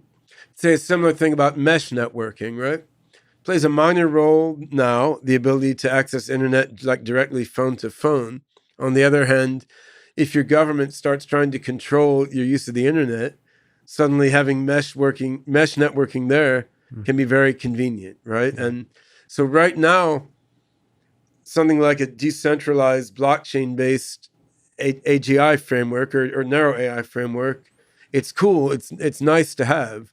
On the other hand, if governments start trying to tamp down on my AI interoperating with someone's AI in Russia or somewhere, right? Then suddenly having a decentralized protocol that nobody owns or controls becomes an extremely valuable part of the tool set. And we've put that out there now. It's not perfect, but it operates, and it's pretty blockchain agnostic. So we're talking to Algorand about making part of SingularityNET run on Algorand. My good friend Tufi Saliba has a cool blockchain project called Toda, which is a blockchain without a distributed ledger. It's like a whole other architecture. So there's a lot of more advanced things you can do in the blockchain world. SingularityNET could be ported and to a whole bunch of, it could be made multi-chain and ported to a whole bunch of different blockchains. And there's a lot of potential and a lot of importance to putting this kind of tool set out there. If you compare to OpenCog, what you could see is OpenCog allows tight integration of a few AI algorithms that share the same knowledge store in real time, in RAM, right? SingularityNET allows loose integration of multiple different AIs. They can share knowledge, but they're mostly not going to be sharing knowledge in RAM on the same machine. And I think what we're going to have is a network of networks, right? Like, I mean, you have the knowledge graph inside the OpenCog system, and then you have a network of machines inside a distributed OpenCog mind. But then that OpenCog will interface with other AIs doing deep neural nets or custom biology data analysis or whatever they're doing in SingularityNET, which is a looser integration of different AIs, some of which may be their own networks, right? And I think, at a very loose analogy, you could see that in the human body. Like the brain has regions like cortex or hippocampus, which tightly interconnect, like cortical columns within the cortex, for example. Then there's looser connection within the different lobes of the brain, and then the brain interconnects with the endocrine system and different parts of the body even more loosely. Then your body interacts even more loosely with the other people that you talk to.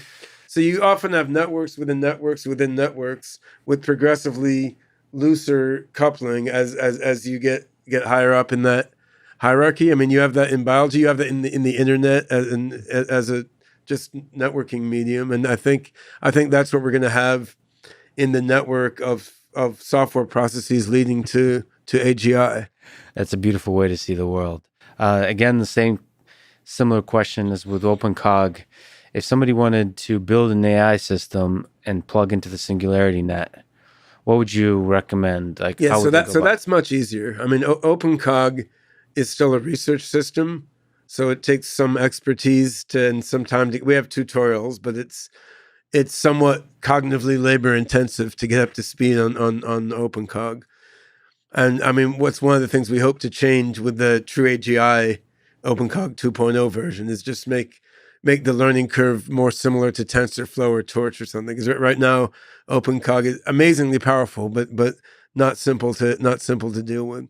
On the other hand, SingularityNET, as a open platform, was developed a little more with usability in mind, although the blockchain is still kind of a pain. So I mean, if you're a command line guy, there's a command line interface. It's quite easy to, take any AI that has an API and lives in a Docker container and put it online anywhere, and then it joins the global SingularityNET. And anyone who puts a request for services out into the SingularityNET, the peer-to-peer discovery mechanism will find your AI, and if it does what was asked, it can then start a conversation with your AI about whether it wants to ask your AI to do something for it, how much it would cost, and so on. So that's fairly simple.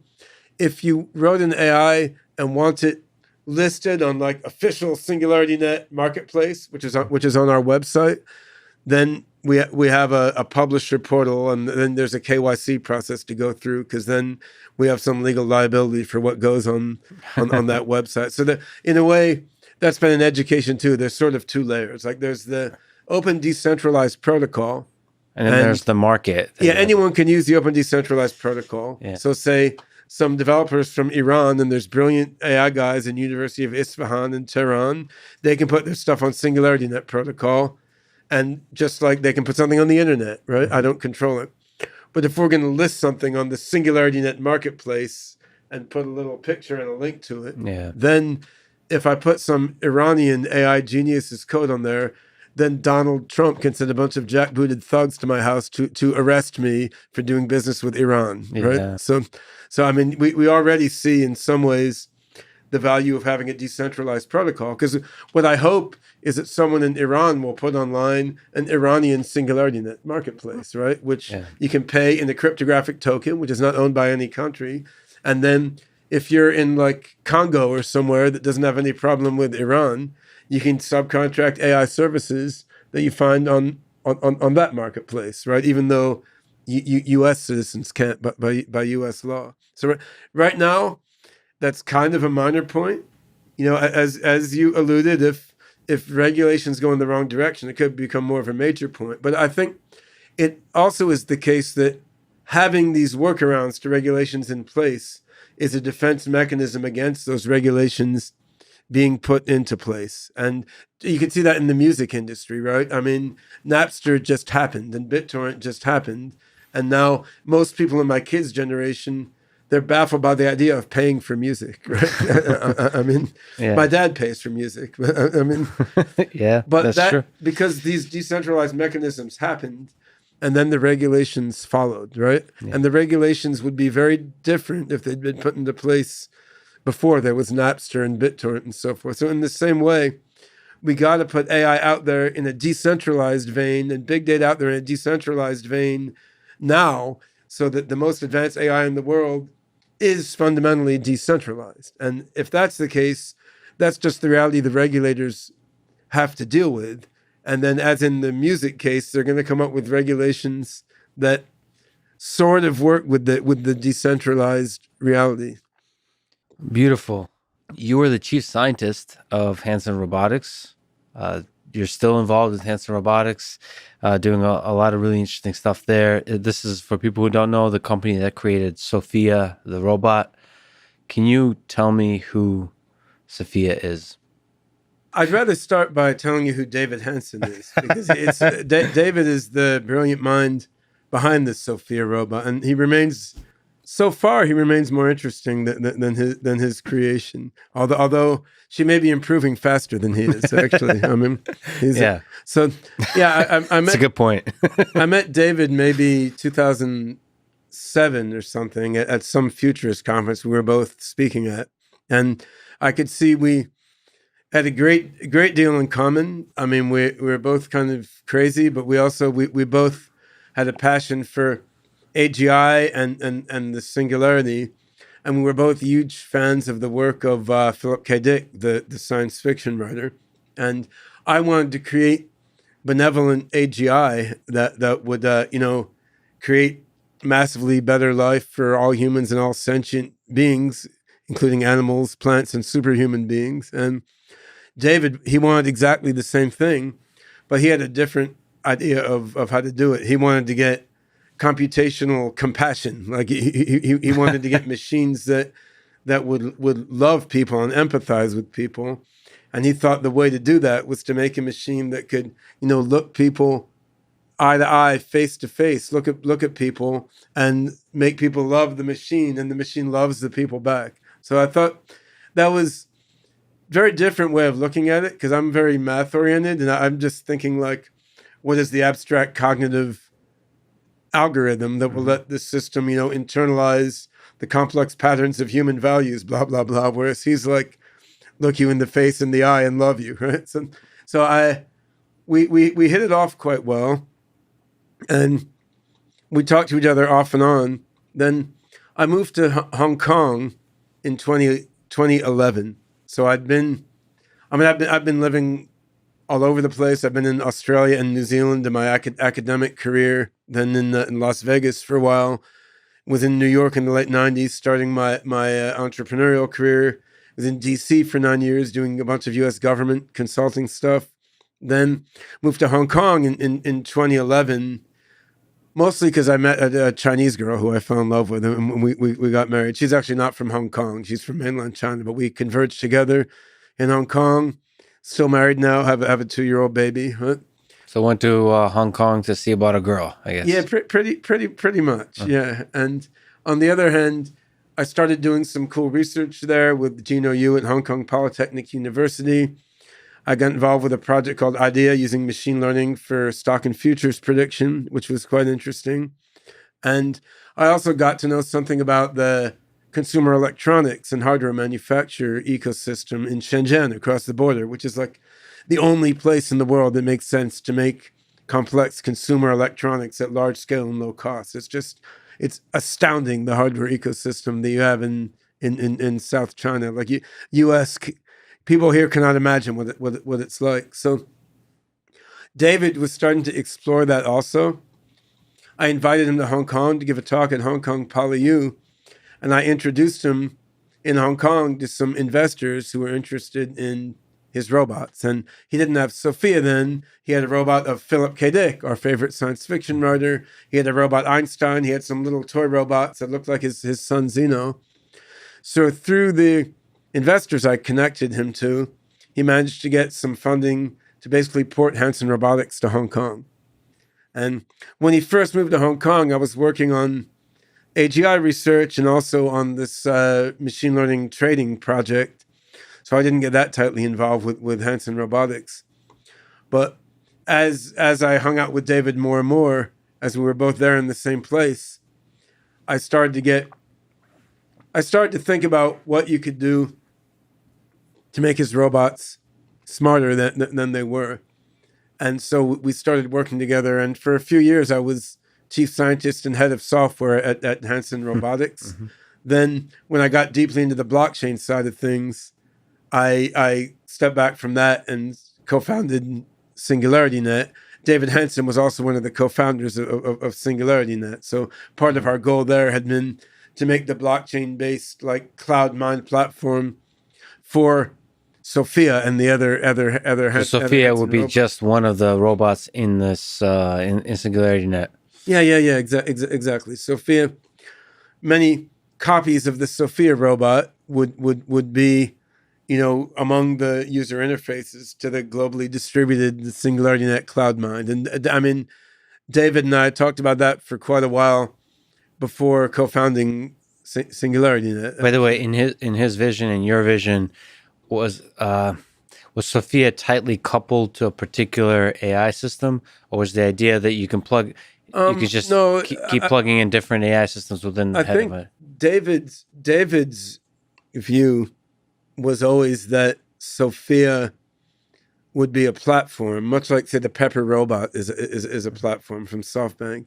Should be a platform with a set of nicely designed APIs that anyone can use to experiment with their different AI algorithms on that platform. And SingularityNET, of course, fits right into that, right? Because SingularityNET, it's an API marketplace, so anyone can put their AI on there. OpenCog is a little bit different. I mean, David likes it, but I'd say it's my thing. It's not his. Like David has a little more passion for biologically based approaches to AI than I do, which makes sense. I mean, he's really into human physiology and biology. He's a character sculptor, right? Yeah. So, yeah, he's interested in, but he also worked a lot with rule-based and logic-based AI systems too. So, yeah, he's interested in not just Sophia, but all the Hanson robots as a powerful social and emotional robotics platform. And, what I saw in Sophia was a way to, get AI algorithms out there in front of a whole lot of different people in an emotionally compelling way. And part of my thought was really kind of abstract, connected to AGI ethics. And, many people are concerned AGI is going to enslave everybody or turn everybody into computronium to make extra hard drives for their cognitive engine or whatever. And, emotionally, I'm not driven to that sort of paranoia. I'm really just an optimist by nature, but intellectually, I have to assign a non-zero probability to those sorts of nasty outcomes, because if you're making something 10 times as smart as you, how can you know what it's going to do? There's an irreducible uncertainty there, just as my dog can't predict what I'm going to do tomorrow. So it seemed to me that based on our current state of knowledge, the best way to bias the AGIs we create toward benevolence would be to infuse them with love and compassion the way that we do our own children. So you want to interact with AIs in the context of doing compassionate, loving, and beneficial things. And in that way, as your children will learn by doing compassionate, beneficial, loving things alongside you, and that way the AI will learn in practice what it means to be compassionate, beneficial, and loving. It will get a sort of ingrained intuitive sense of this, which it can then abstract in its own way as it gets more and more intelligent. Now, David saw this the same way. That's why he came up with the name Sophia, which means wisdom. So it seemed to me making these like beautiful, loving robots to be rolled out for beneficial applications would be the perfect way to roll out early stage AGI systems so they can learn from people and not just learn factual knowledge, but learn human values and ethics from people while being their their home service robots, their education assistants, their nursing robots. So that was the grand vision. Now, if you've ever worked with robots, the reality is quite different, right? Like the first principle is the robot is always broken. I worked with robots in the 90s a bunch when you had to solder them together yourself. And I'd put neural nets doing reinforcement learning on like overturned salad bowl type robots in the 90s when I was a professor. Things, of course, advanced a lot, but the principle still holds. Yeah, the principle that the robot's always broken still holds. Yeah. Yeah. So faced with the reality of making Sophia do stuff, many of my robo AGI aspirations were temporarily cast aside. And I mean, there's just a practical problem of making this robot interact in a meaningful way. Because, like, you put nice computer vision on there, but there's always glare. Right. And then, you have a dialogue system, but at the time I was there, like, no speech-to-text algorithm could deal with Hong Kongese people's English accents. Yeah. So the speech-to-text was always bad. So the robot always sounded stupid because it wasn't getting the right text, right? So I started to view that really as what in software engineering you call a walking skeleton, which is maybe the wrong metaphor to use for Sophia, or maybe the right one. But I mean, what a walking skeleton is in software development is, if you're building a complex system, how do you get started? Well, one way is to first build part 1 well, then build part 2 well, then build part 3 well, and so on. Another way is you make like a simple version of the whole system and put something in the place of every part the whole system will need, so that you have a whole system that does something, and then you work on improving each part in the context of that whole integrated system. So that's what we did on a software level in Sophia. We made like a walking skeleton software system so there's something that sees, there's something that hears, there's something that moves, there's something that remembers, there's something that learns. You put a simple version of each thing in there and you connect them all together so that the system will do its thing. So there's a lot of AI in there. There's not any AGI in there. I mean, there's computer vision to recognize people's faces, recognize when someone comes in the room and leaves, try to recognize whether two people are together or not. I mean, the dialogue system, it's a mix of like hand-coded rules with deep neural nets that come up with their own responses. And there's some attempt to have a narrative structure, right, and sort of try to pull the conversation into something with a beginning, middle, and end, and this sort of story arc. So it's, I mean, like, if you look at the Loebner Prize and the systems that beat the Turing test currently, they're heavily rule-based because, like you had said, narrative structure, to create compelling conversations, neural networks cannot do that well, even with Google Mina.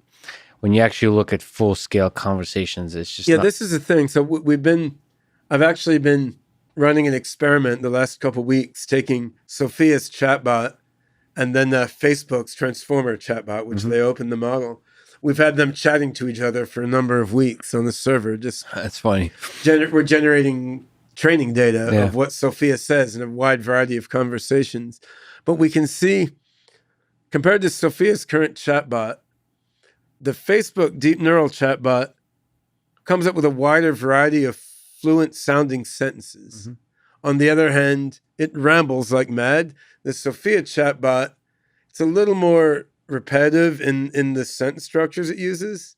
On the other hand, it's able to keep like a conversation arc over a much longer period, right? So now you can probably surmount that using Reformer and like using various other deep neural architectures and to improve the way these transformer models are trained. But in the end, neither one of them really understands what's going on. And I mean, that's the challenge I had with Sophia, is if I were doing a robotics project aimed at AGI, I would want to make like a robo-toddler that was just learning about what it was seeing, because then the language is grounded in the experience of the robot. But what Sophia needs to do to be Sophia is talk about sports or the weather or robotics or the conference she's talking at. Like, she needs to be fluent talking about any damn thing in the world, and she doesn't have grounding for all those things. So there's this, just like, I mean, Google Mina and Facebook's chatbot don't have grounding for what they're talking about. about either. So in a way, the need to speak fluently about things where there's no non-linguistic grounding pushes what you can do for Sophia in the short term a bit away from AGI. I mean, it pushes AGI, you towards IBM Watson situation where you basically have to do heuristic and hard code stuff and rule based stuff. I have to ask you about this. Okay, so because in part Sophia is like an art creation because it's beautiful. She's beautiful because she inspires through our human nature of anthropomorphize things. We immediately see an intelligent being there. Because David is a great sculptor. Is a great sculptor. That's right. So, in fact, if Sophia just had nothing inside her head, said nothing, if she just sat there, we already prescribe some intelligence to her. There's a long selfie line in front of her after every talk. Yeah. That's right. So it captivated the imagination of of many people. I was going to say the world, but yeah, I mean a lot of people, and billions of people, which is amazing. It's amazing, right? Now, of course, many people have prescribed essentially AGI type of capabilities to Sophia when they see her. And of course, friendly French folk like Jan LeCun immediately see that, the people from the AI community, and get really frustrated because it's understandable.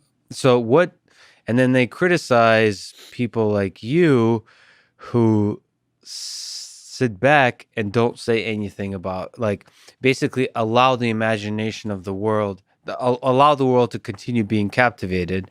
So what's your sense of that kind of annoyance that the AI community has? Well, I think there's several parts to my reaction there. First of all, if I weren't involved with Hanson Robotics and didn't know David Hanson personally, I probably would have been very annoyed initially at Sophia as well. I mean, I can understand the reaction. I would have been like, wait, all these stupid people out there think this is an AGI, but it's not an AGI, but they're tricking people that this very cool robot is an AGI. And now those of us, trying to raise funding to build AGI, people will think it's already there and already works, right? So on the other hand, I think even if I weren't directly involved with it, once I dug a little deeper into David and the robot and the intentions behind it, I think I would have stopped being pissed off. Whereas folks like Jan LeCun have remained pissed off after their initial that's reaction. That's his thing. Yeah. I think that in particular struck me as somewhat ironic because Jan LeCun is working for Facebook, which is using machine learning to program the brains of the people in the world toward vapid consumerism and political extremism. So if your ethics allows you to use machine learning in such a blatantly destructive way, why would your ethics not allow you to use machine learning to make a lovable theatrical robot that draws some foolish people into its theatrical illusion? Like if the pushback had come from Yoshua Bengio, I would have felt much more humbled by it because he's not using AI for blatant evil, right?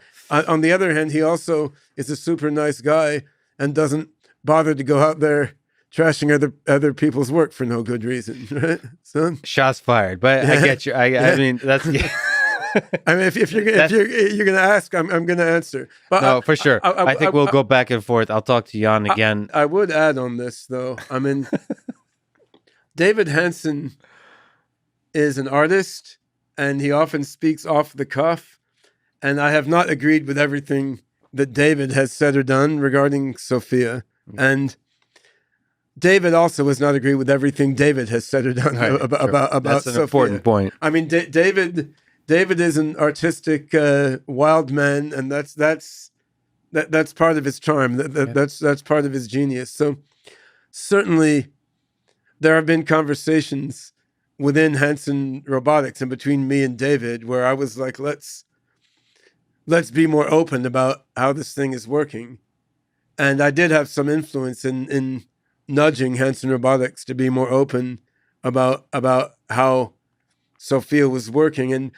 And David wasn't especially opposed to this. And, he was actually quite right about it. What he said was, you can tell people exactly how it's working and they won't care. They want to be drawn into the illusion. And he was 100% correct. I'll tell you this wasn't Sophia, this was Philip K. Dick, but we did some interactions between humans and Philip K. Dick robot in Austin, Texas a few years back. And in this case, the Philip K. Dick was just teleoperated by another human in the other room.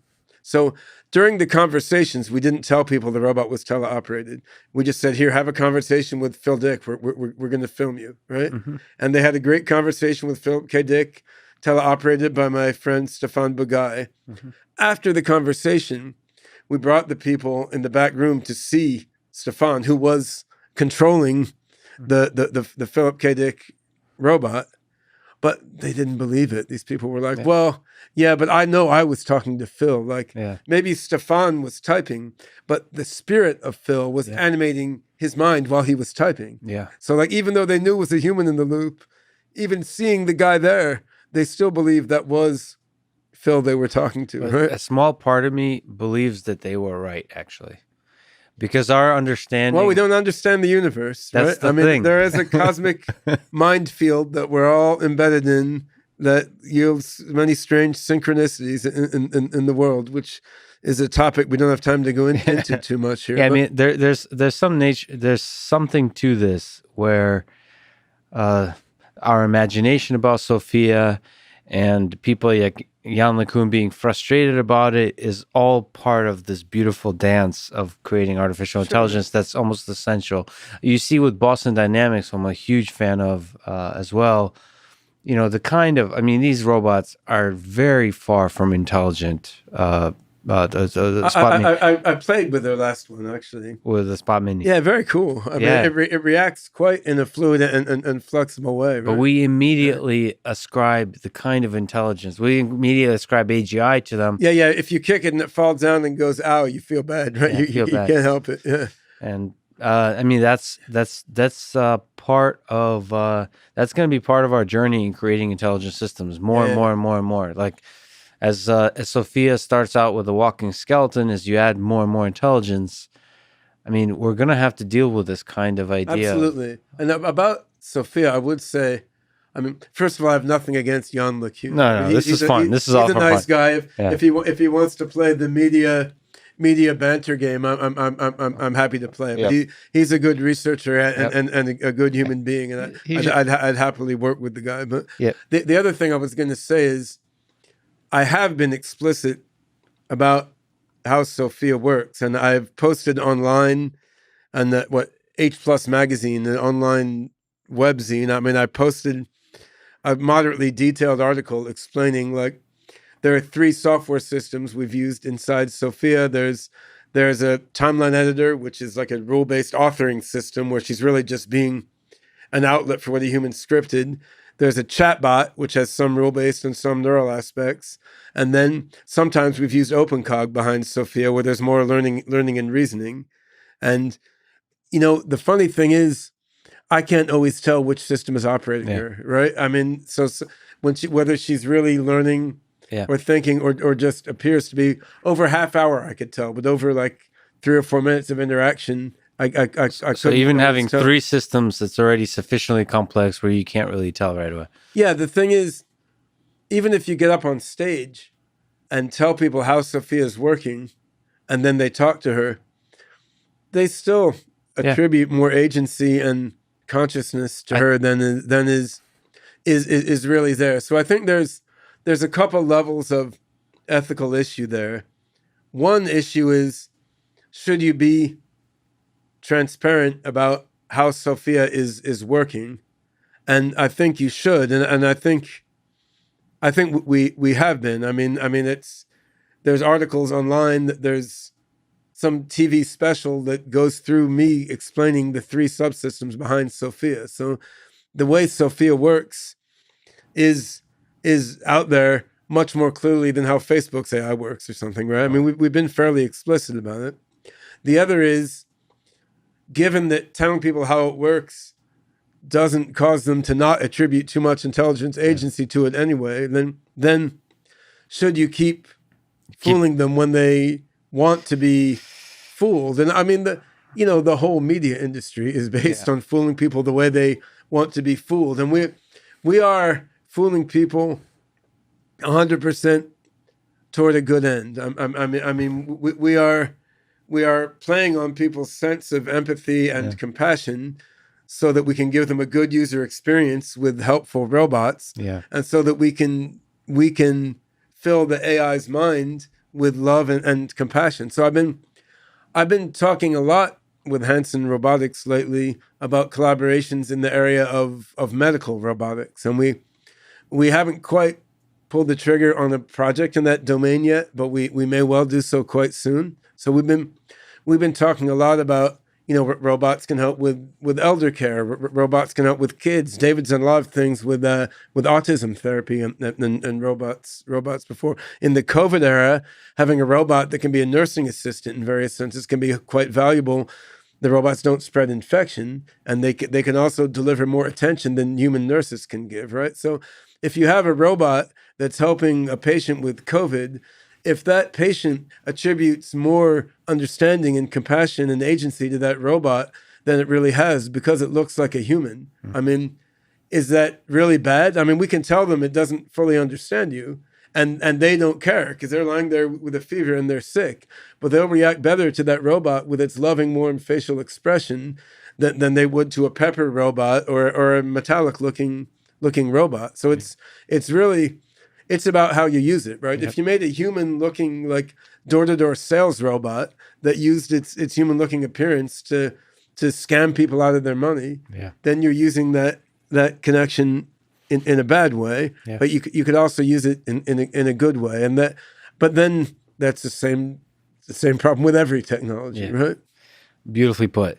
So, like you said, we're living in the era of the COVID. This is 2020, one of the craziest years in recent history. So if we zoom out and look at this pandemic, the coronavirus pandemic, maybe let me ask you this kind of thing, in viruses in general. When you look at viruses, do you see them as a kind of intelligence system? I think the concept of intelligence is not that natural of a concept in the end. I mean, I think human minds and bodies are a kind of complex, self-organizing, adaptive system. And viruses certainly are that, right? They're a very complex, self-organizing, adaptive system.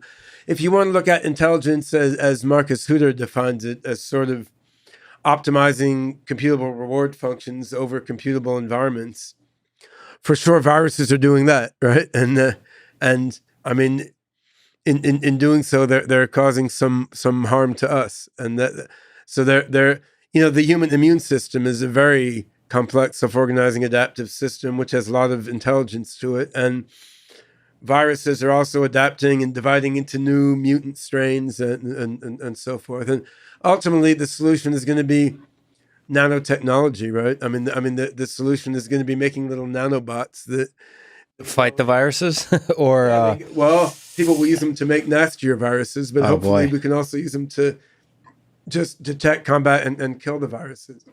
But I think now we're stuck with the biological mechanisms to combat these viruses, and AGI is not yet mature enough to use against COVID, but we've been using machine learning and also some machine reasoning in OpenCog to help some doctors to do personalized medicine against COVID. So the problem there is, given a person's genomics and given their clinical medical indicators, how do you figure out which combination of antivirals is going to be most effective against COVID for that person? And so that's something where machine learning is interesting, but also we're finding the abstraction we get in OpenCog with machine reasoning is interesting because it can help with transfer learning when you have not that many different cases to study and qualitative differences between different strains of a virus or people of different ages who may have COVID. So there's a lot of different disparate data to work with, and it's small data sets, and somehow integrating them. This is one of the shameful things. It's very hard to get that data. So, I mean, we're working with a couple groups doing clinical trials, and they're sharing data with us like under non-disclosure.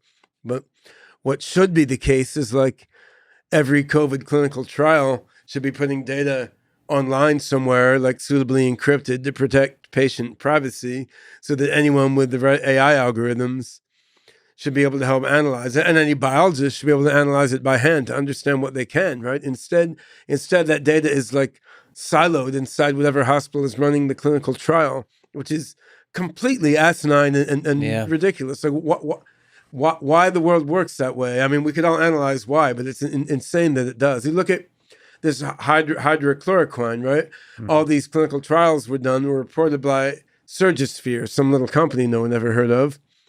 And everyone paid attention to this, so they were doing more clinical trials based on that. Then they stopped doing clinical trials based on that. Then they started again. And why isn't that data just out there so everyone can analyze it and see what's going on, right? Do you have hope that we'll move, that data will be out there eventually for future pandemics? I mean, do you have hope that our society will move in the direction of...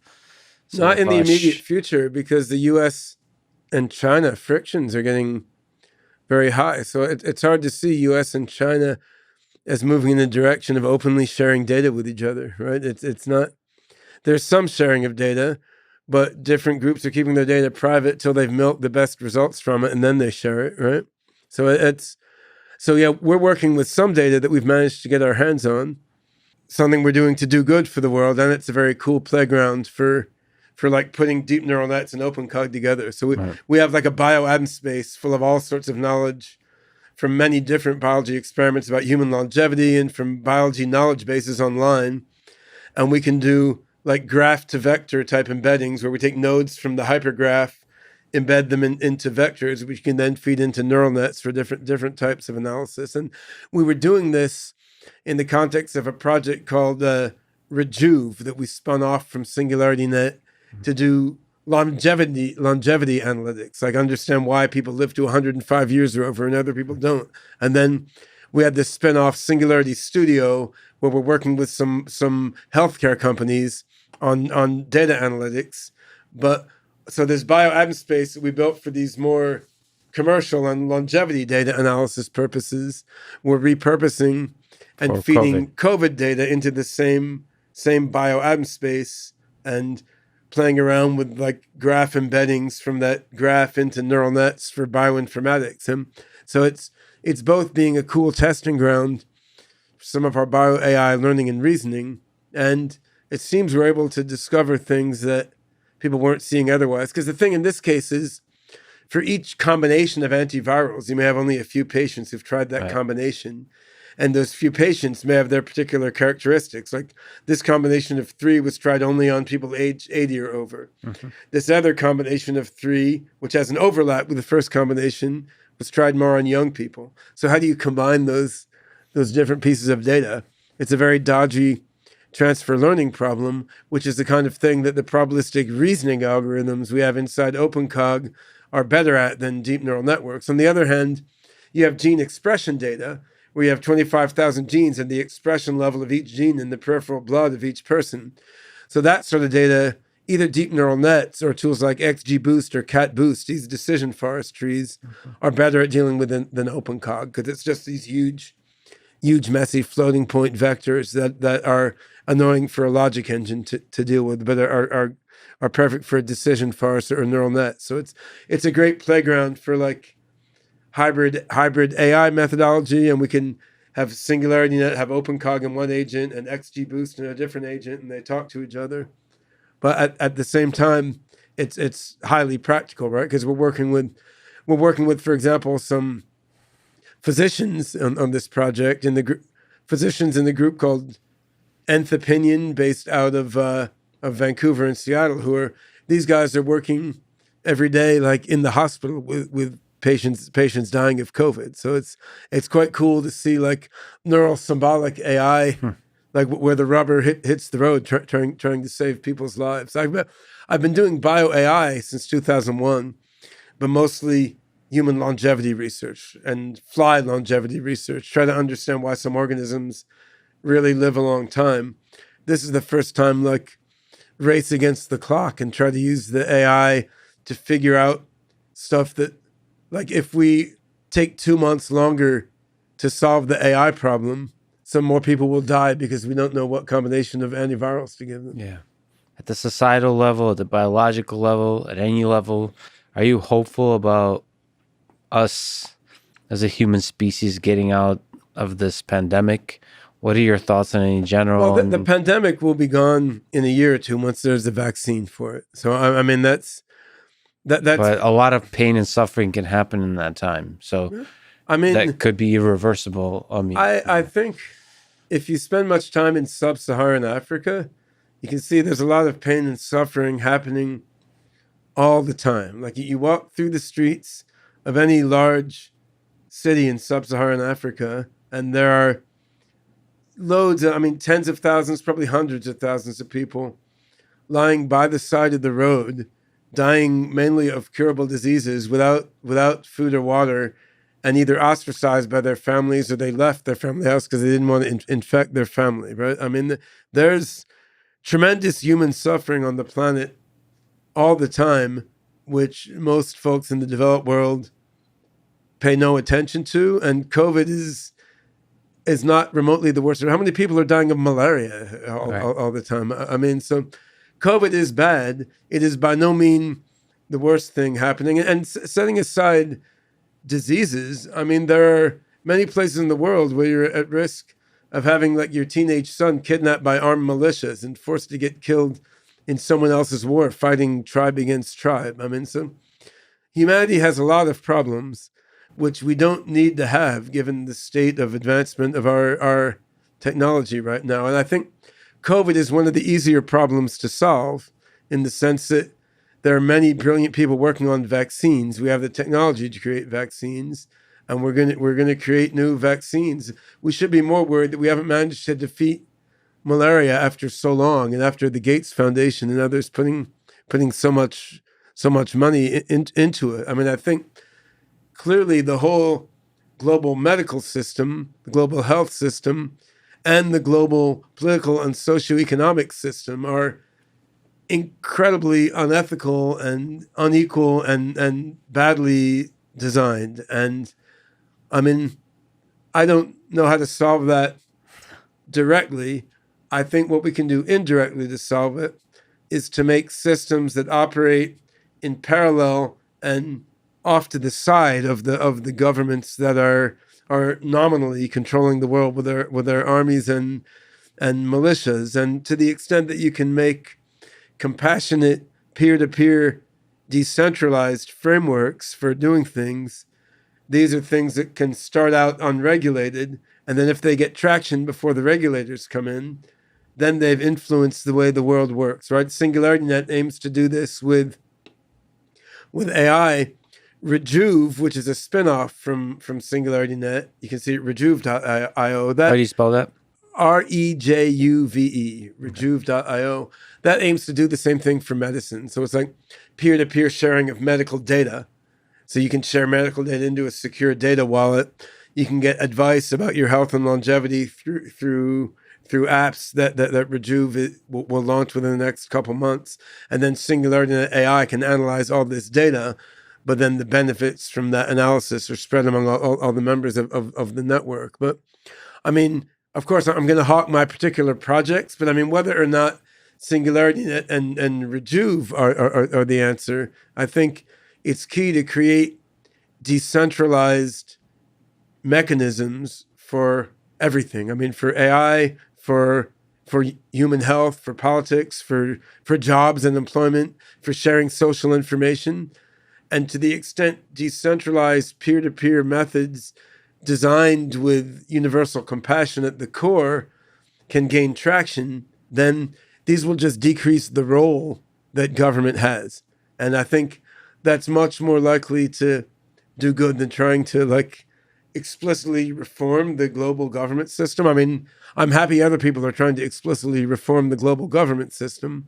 On the other hand, you look at how much good the internet or Google did or mobile phones did. I mean, you're making something that's decentralized and throwing it out everywhere, and it takes hold, then government has to adapt. And I mean, that's what we need to do with AI and with health. And in that light, I mean, the centralization of healthcare and of AI is certainly not ideal, right? Like most AI PhDs are being sucked in by, a half dozen to a dozen big companies. Most AI processing power is being bought by a few big companies for their own proprietary good. And most medical research is within a few pharmaceutical companies, and clinical trials run by pharmaceutical companies will stay siloed within those pharmaceutical companies.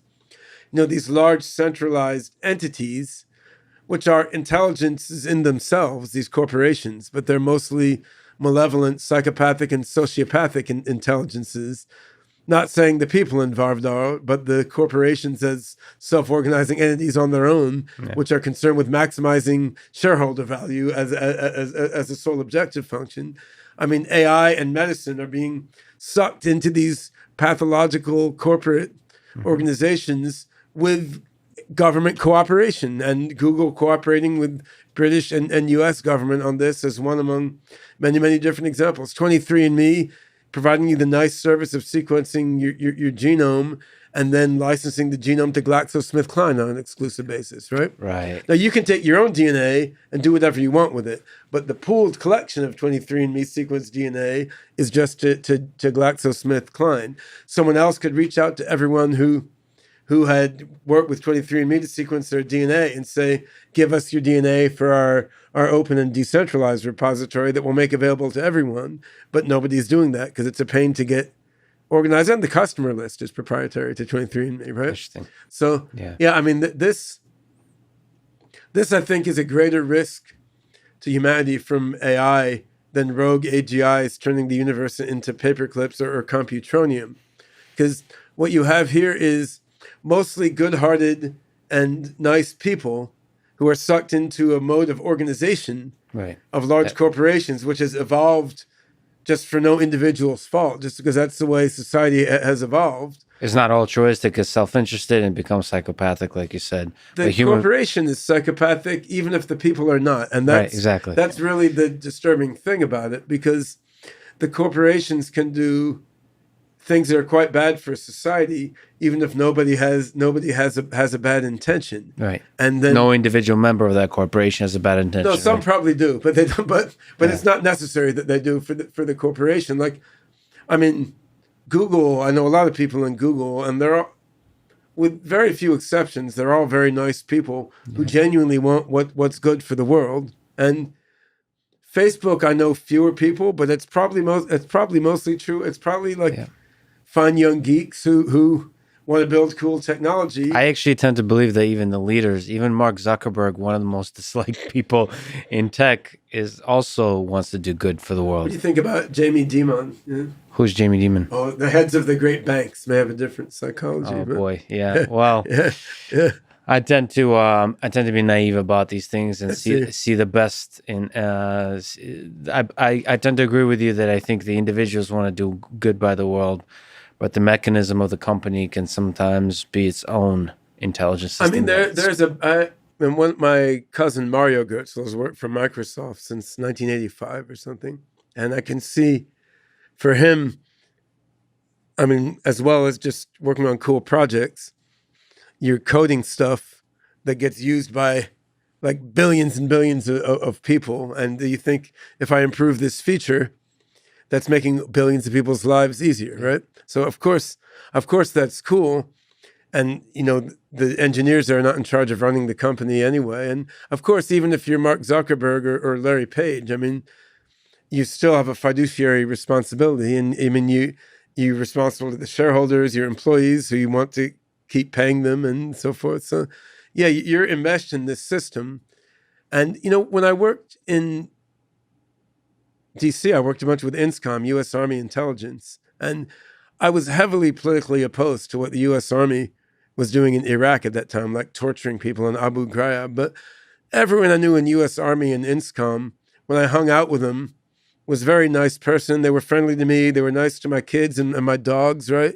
And they really believed that the U.S. was fighting the forces of evil. And if you ask them about Abu Ghraib, they're like, well, but these Arabs will chop us into pieces. So how can you say we're wrong to waterboard them a bit, right? Like that's much less than what they would do to us. It's just in their worldview, what they were doing was really genuinely for the good of humanity. Like none of them woke up in the morning and said like, I want to do harm to good people because I'm just a nasty guy, right? So yeah, most people on the planet, setting aside a few genuine psychopaths and sociopaths, I mean, most people on the planet have a heavy dose of benevolence and wanting to do good, and also a heavy capability to convince themselves whatever they feel like doing or whatever is best for them is for the good of humankind, right?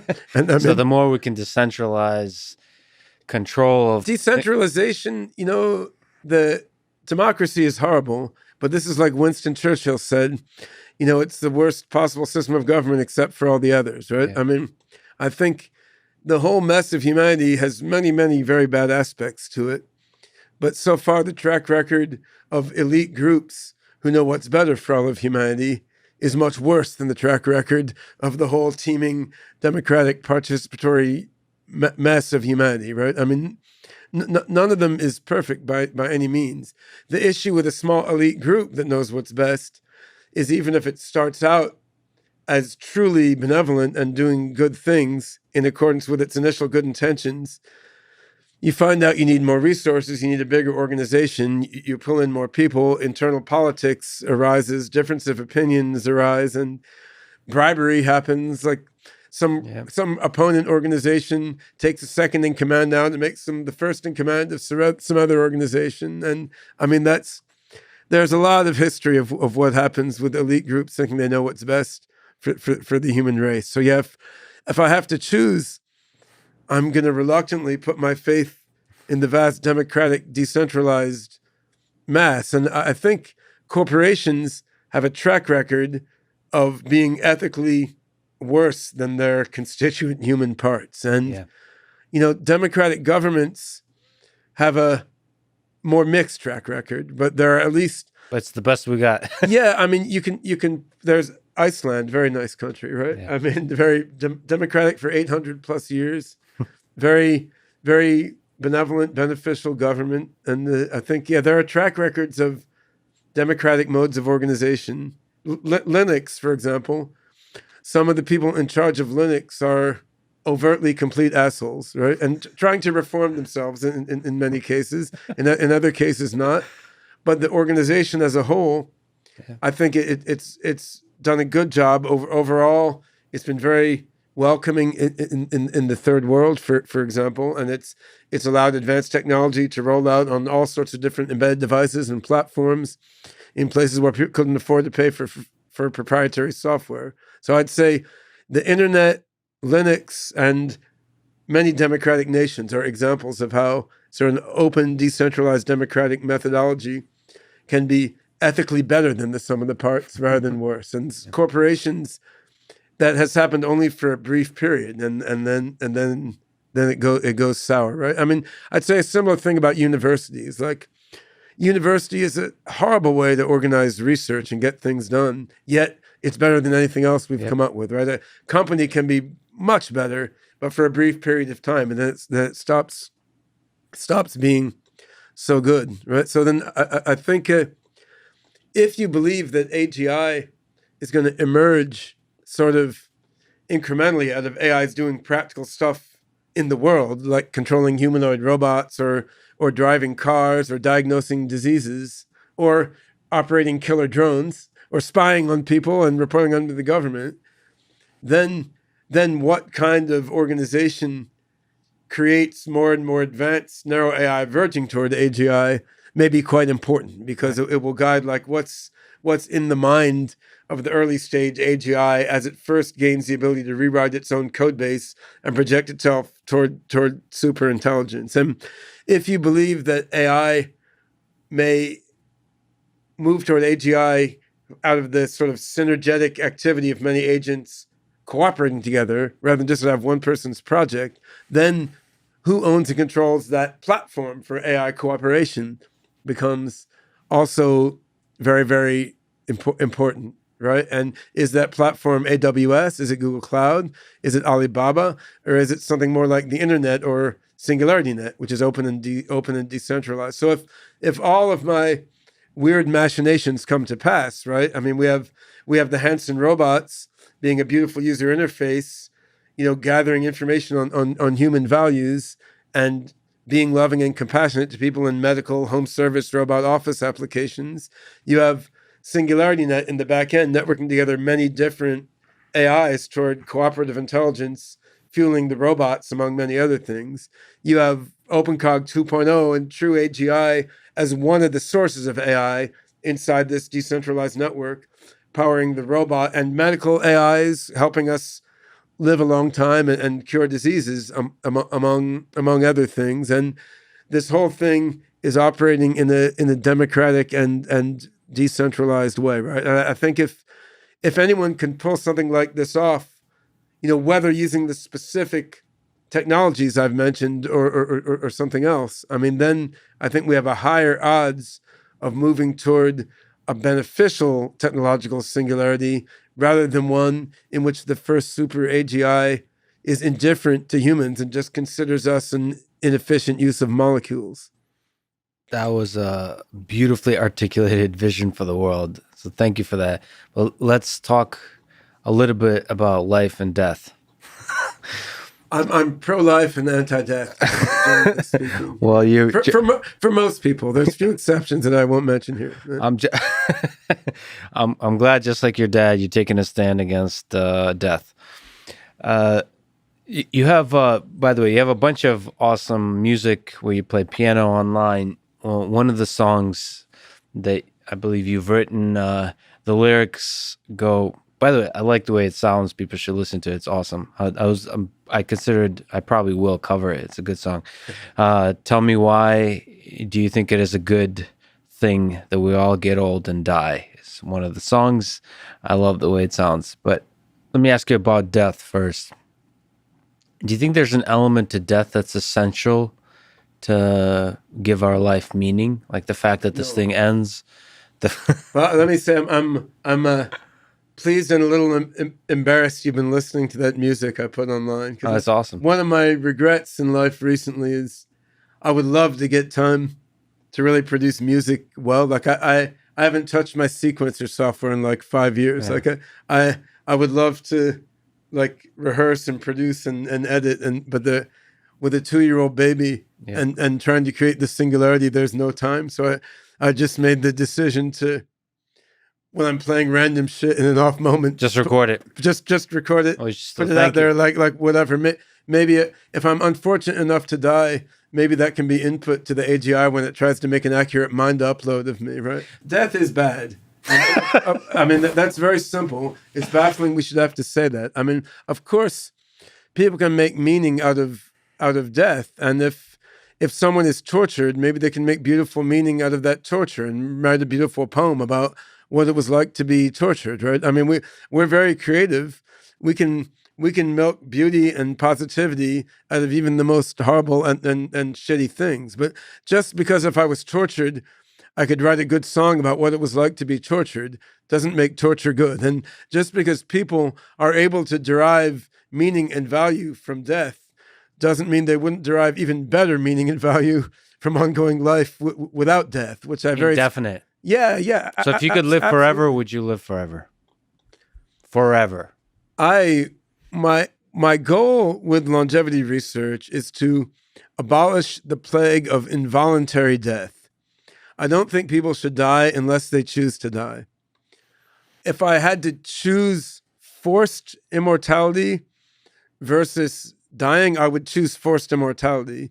On the other hand, if I had the choice of immortality with the choice of suicide whenever I felt like it, of course I would take that instead. And that's the more realistic choice. I mean, there's no reason you should have forced immortality. You should be able to live until you get sick of living, right? I mean, that will seem insanely obvious to everyone 50 years from now. And they will be so, I mean, people who thought death gives meaning to life, so we should all die, they will look at that 50 years from now the way we now look at the Anabaptists in the year 1000 who gave away all their positions, went on top of the mountain for Jesus to come and bring them to the ascension. I mean, it's ridiculous that people think death is good because you gain more wisdom as you approach dying. I mean, of course it's true. I mean, I'm 53, and the fact that I might have only a few more decades left, it does make me reflect on things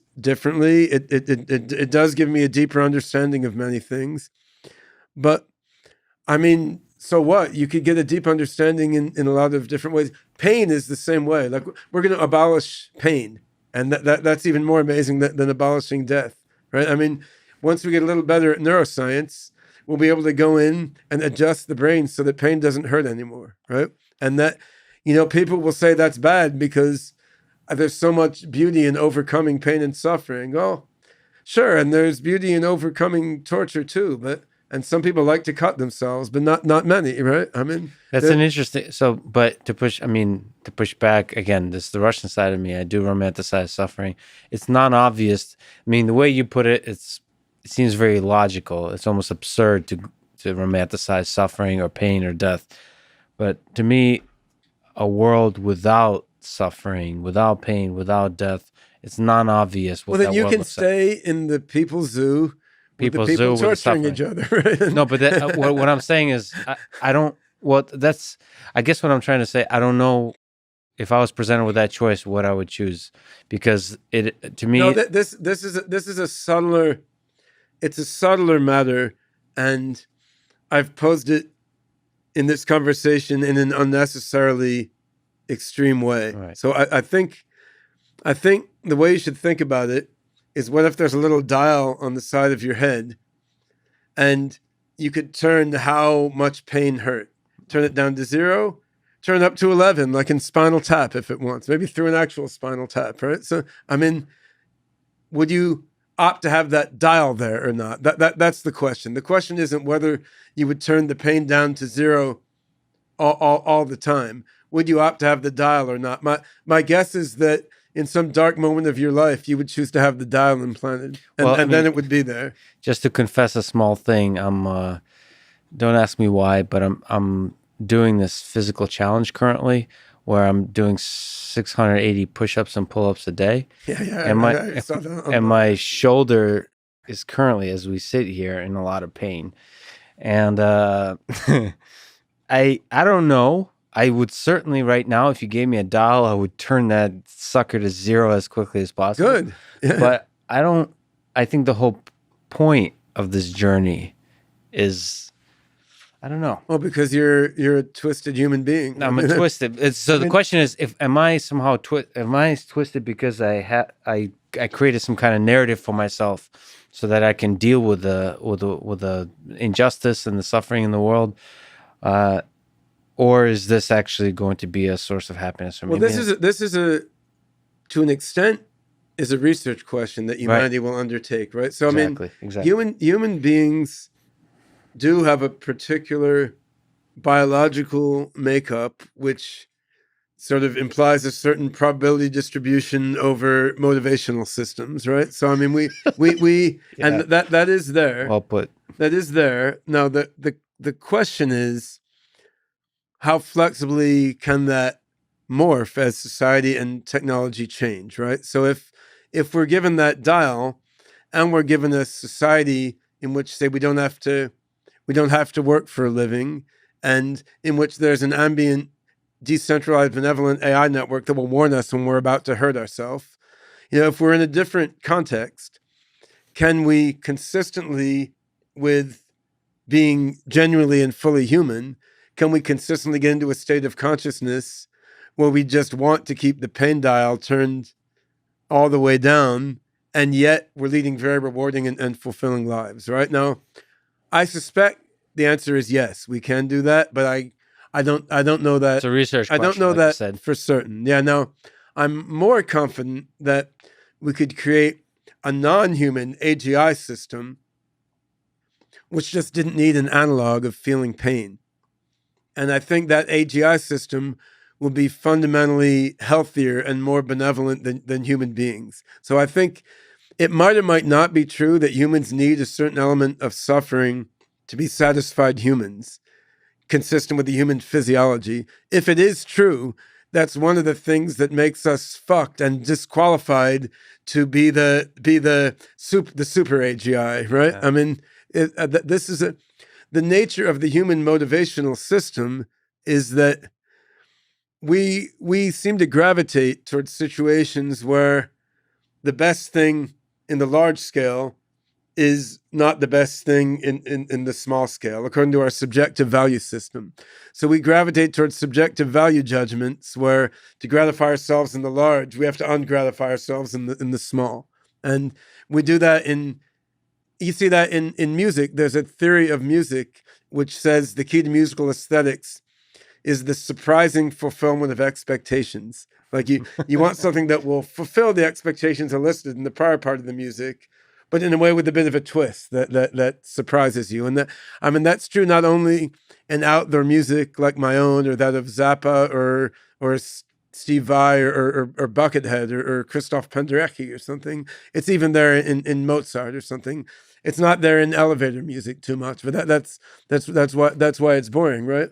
But wrapped up in there is, we want to hurt a little bit so that we can feel the pain go away. Like we want to be a little confused by what's coming next. So then when the thing that comes next actually makes sense, it's so satisfying, right? And it's the surprising fulfillment of expectation. Is that what you said? Yeah. So beautifully put. Is there, we've been skirting around a little bit, but if I were to ask you the most ridiculous big question of what is the meaning of life, what would your answer be? 3 values: joy, growth, and choice. I think you need joy. I mean, that's the basis of everything. If you want the number 1 value.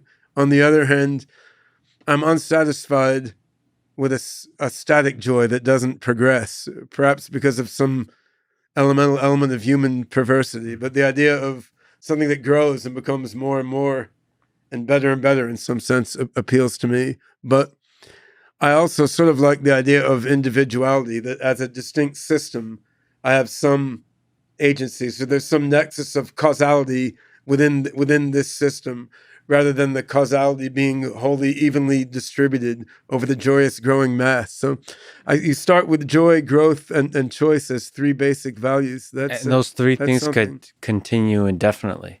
That's something that can last forever. Is there some aspect of something you called, which I like, super longevity, that you find exciting? That what is there in research wise? Is there ideas in that space that? I mean, I think, in terms of the meaning of life, this really ties into that, because for us as humans, probably the way to get the most joy, growth, and choice is transhumanism, and to go beyond the human form that we have right now, right? I mean, I think human body is great, and by no means do any of us maximize the potential for joy, growth, and choice imminent in our human bodies. On the other hand, it's clear that other configurations of matter could manifest even greater amounts of joy, growth, and choice than humans do. Maybe even finding ways to go beyond the realm of matter that, as we understand it right now. So I think, in a practical sense, much of the meaning I see in human life is to create something better than humans and go beyond human life.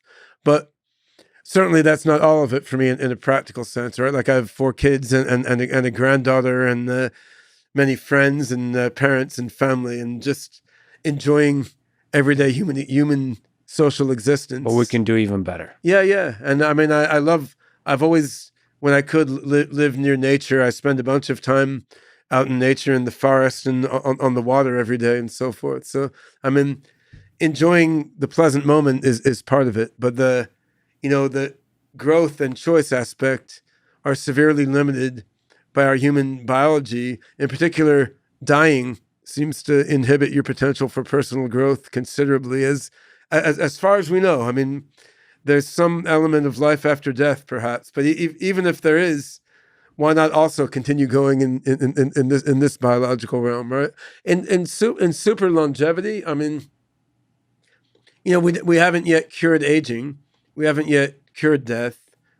Certainly, there's very interesting progress all around. I mean, CRISPR and gene editing can be an incredible tool, and I mean, right now, stem cells could potentially prolong life a lot. Like if you got stem cell injections of just stem cells for every tissue of your body injected into every tissue, and you can just have replacement of your old cells with new cells produced by those stem cells. I mean, that could be highly impactful at prolonging life. Now we just need slightly better technology for having them grow, right? So using machine learning to guide procedures for stem cell differentiation and transdifferentiation, it's kind of nitty gritty, but I mean that's quite interesting. So I think there's a lot of different things being done to help with prolongation of human life, but we could do a lot better. So for example, the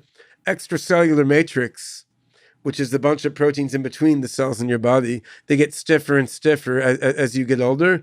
And the extracellular matrix transmits information both electrically, mechanically, and to some extent biophotonically. So there's all this transmission through the parts of the body. But the stiffer the extracellular matrix gets, the less the transmission happens, which makes your body get worse coordinated between the different organs as you get older. So my friend Christian Schaffmeister at my alumnus organization, my alma mater, the great Temple University, yeah. Christian Schaffmeister has a potential solution to this, where he has these novel molecules called spiroligomers, which are like polymers that are not organic. They're specially designed polymers so that you can algorithmically predict exactly how they'll fold very simply. So he designed the molecular scissors that have spiroligomers that you could eat and would then cut through all the glucosamine and other cross-linked proteins in your extracellular matrix, right? But to make that technology really work and be mature is several years of work. As far as I know, no one's funding it at the moment.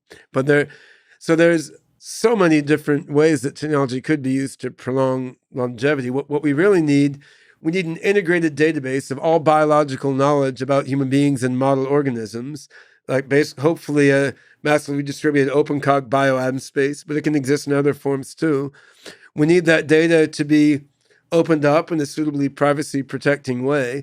We need massive funding into machine learning, AGI, proto-AGI, statistical research aimed at solving biology, both molecular biology and human biology, based on this massive data set, right? And then we need regulators not to stop people from trying radical therapies on themselves if they so wish to, as well as better cloud-based platforms for like automated experimentation on microorganisms, flies and mice and so forth. And we could do all this. You look, after the last financial crisis, Obama, who I generally like pretty well, but he gave $4 trillion to large banks and insurance companies.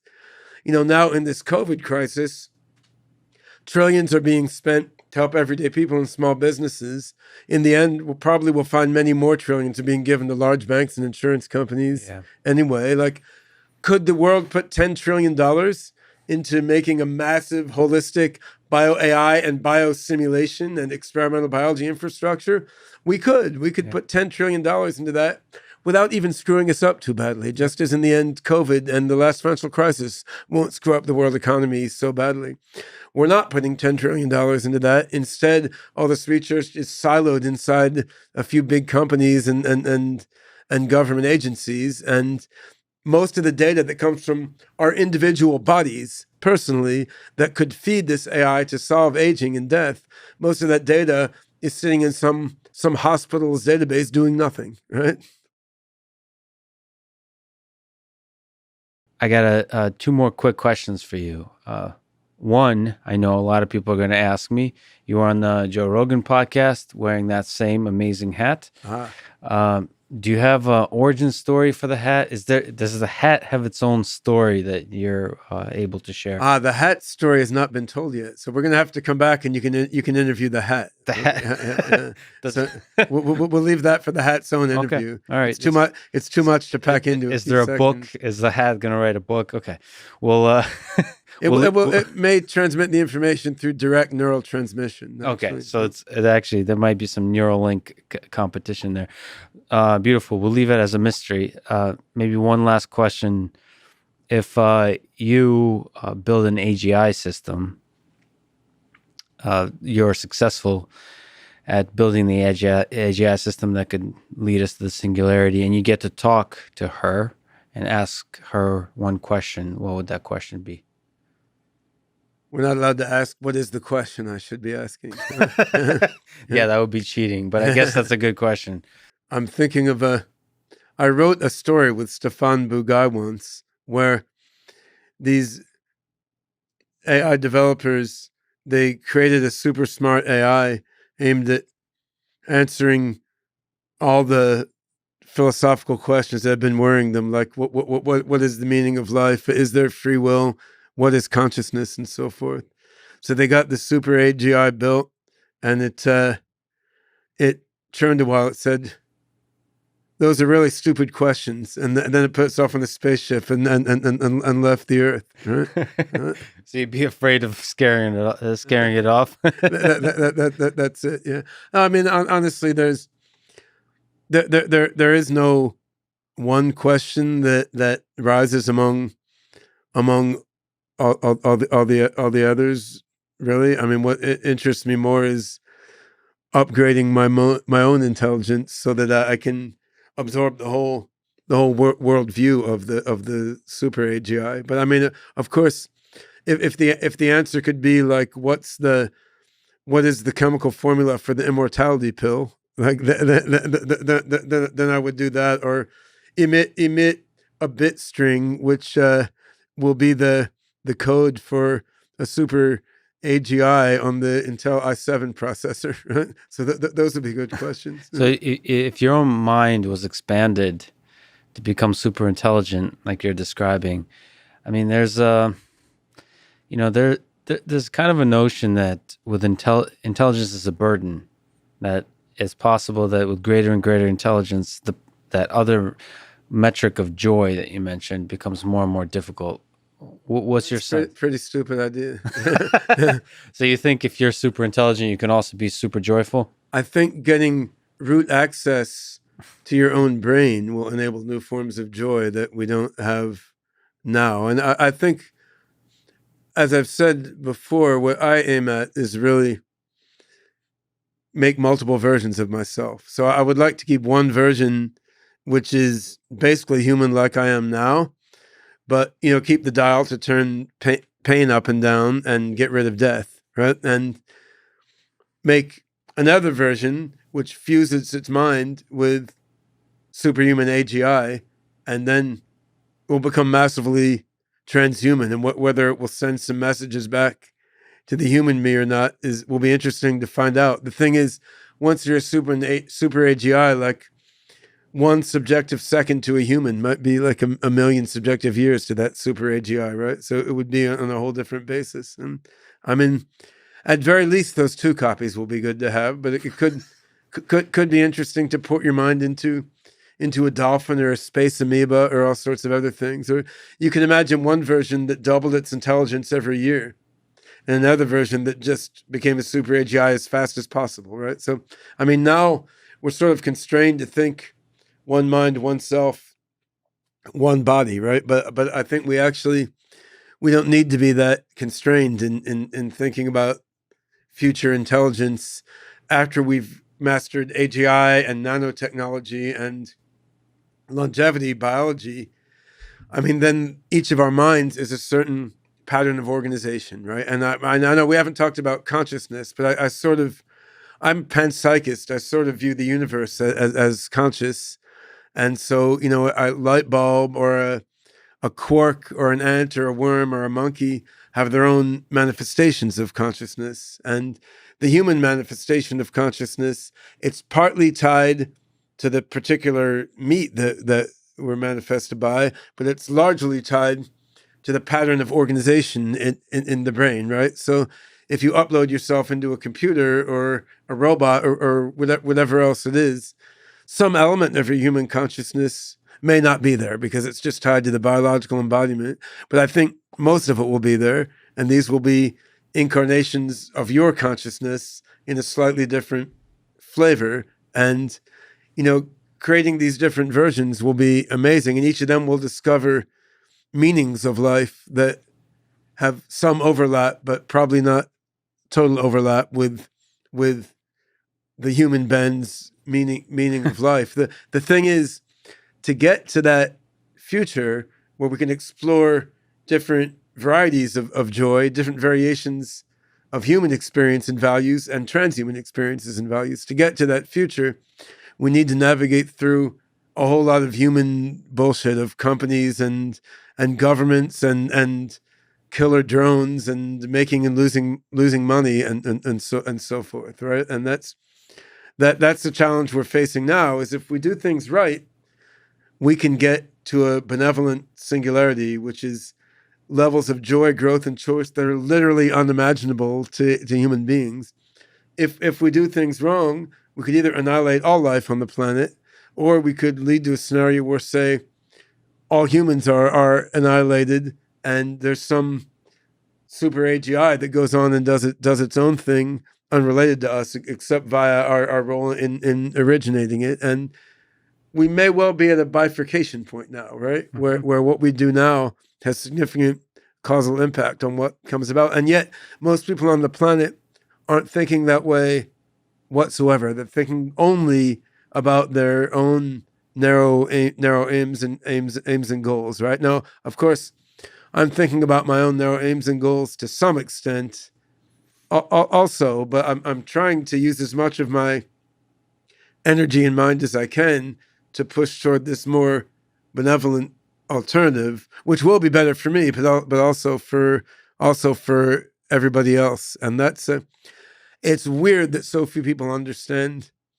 what's going on. I know you interviewed Elon Musk, and he understands a lot of what's going on, but he's much more paranoid than I am, right? Because Elon gets that AGI is going to be way, way smarter than people. Yeah. And he gets that an AGI does not necessarily have to give a shit about people, because we're a very elementary mode of organization of matter compared to many AGIs. But I don't think he has a clear vision of how infusing early stage AGIs with compassion and human warmth can lead to an AGI that loves and helps people, rather than viewing us as a historical artifact and a waste of mass energy. But on the other hand, while I have some disagreements with him, like, he understands way more of the story than almost anyone else in such a large scale corporate leadership position, right? It's terrible how little understanding of these fundamental issues exists out there now. That may be different 5 or 10 years from now, though, because I can see understanding of AGI and longevity and other such issues is certainly much stronger and more prevalent now than 10 or 15 years ago, right? So, I mean, humanity is, as a whole, can be slow learners relative to what I would like, but on a historical sense, on the other hand, you could say the progress is astoundingly fast. But Elon also said, I think on the Joe Rogan podcast, that love is the answer. So maybe in that way, you and him are both on the same page of how we should proceed with AGI. I think there's no better place to end it. I hope we get to talk again about the hat and about consciousness and about a million topics we didn't cover. Ben, it's a huge honor to talk to you. Thank you for making it out. Thank you for talking today. Thanks for having me. This was really, really good fun, and we dug deep into some very important things. So thanks for doing this. Thanks very much. Awesome. Thanks for listening to this conversation with Ben Goertzel, and thank you to our sponsors, The Jordan Harbinger Show and Masterclass. Please consider supporting the podcast by going to jordanharbinger.com/Lex and signing up to Masterclass at masterclass.com/Lex. Click the links, buy the stuff, It's the best way to support this podcast and the journey I'm on in my research and startup. If you enjoy this thing, subscribe on YouTube, review it with 5 stars on Apple Podcast, support it on Patreon, or connect with me on Twitter at Lex Friedman, spelled without the E, just Fridman. I'm sure eventually you will figure it out. And now, let me leave you with some words from Ben Goertzel. Our language for describing emotions is very crude. That's what music is for. Thank you for listening and hope to see you next time.